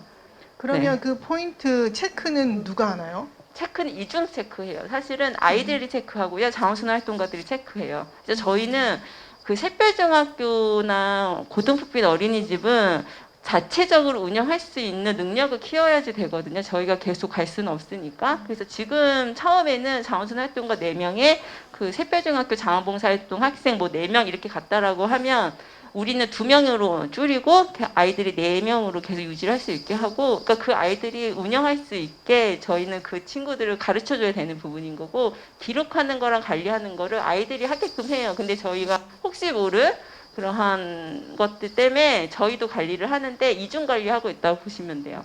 그러면 그 샛별중학교가 포함되어 있는 그 지역의 자원순환 가게로 저기 등록이 되는 건가요? 네, 거기서는 어떻게 되냐면 데이터는 따로 관리를 하고요. 모인 재활용품만 주변 아리백으로 가져다 줘요. 알겠습니다. 감사합니다. 아리백은 이래야 된다라고 하면은 이제 저는 이게 좀 제가 약간 어떤 분들 대상으로 이거를 설명할 때마다 조금씩 달라져요. 사실 여기 이제 관리자분들이잖아요. 관리자분들한테는 자원순환 가게 아리백을 설명을 할 때 깨끗한 재활용품이 모일 수 있는 그런 것들을 만들어내야 되는 거고, 두 번째는 그렇게 배출할 수 있는 시민들의 수용도를 높여야 되는 부분도 있어요. 또 다른 방식으로 얘기를 하는 건데 어쨌든 깨끗한 재활용품이 모이는 것이 제일 중요해요. 그리고 깨끗한 재활용품을 가지고 왔을 때 재지별로 어떻게 배출해야 되는지는 우리가 교육을 해주면 돼요. 그래서 자원순환 가게 아리백을 단순하게 분리 배출장이라고만 생각하지 마시고요. 재활용품들을 시민들이 가지고 왔을 때 그것들을 교육하는, 홍보하는, 그리고 이러한 것들을 공유하는 그러한 장이라고 보셔야지 돼요. 그렇게 해야지 확장성이 생기고 운영하는 사람도 이제 소명감이 생길 수가 있거든요. 사실 자원순환 가게 아리백이 너무 힘들어요, 운영할 때. 제가 이 얘기를 하면 나중에 지금은 힘든가? 막 그렇게 할 수도 있는데 힘들어요. 되게 노동 강도가 높아요. 네. 네. 이상. 네. 감사합니다. 네.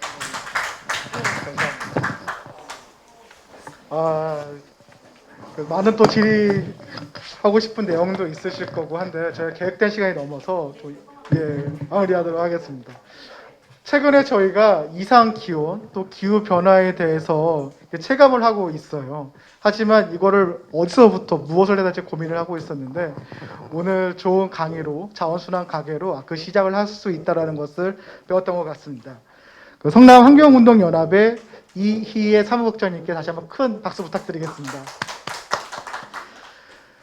저희가 장장 지금 한 3시간 동안 이제 포럼을 진행했었는데요. 많은 도움이 되셨는지 모르겠습니다. 우리가 익숙하지 않은 새로운 생각을 실천할 때 많은 분들께 질문을 받아요. 누가 할 것인가? 어떻게 할 것인가? 그리고 도대체 뭘 할 것인가? 저희 포럼이 그러한 누가 또 어떻게 할 것인가에 대한 해답을 찾아가는 길이 되기를 기대합니다. 장시간 두 번째 도시재생 포럼, 자원순환 가게 포럼에 참여해 주셔서 감사합니다. 이것으로 자원순환 가게 포럼을 마치도록 하겠습니다. 감사합니다.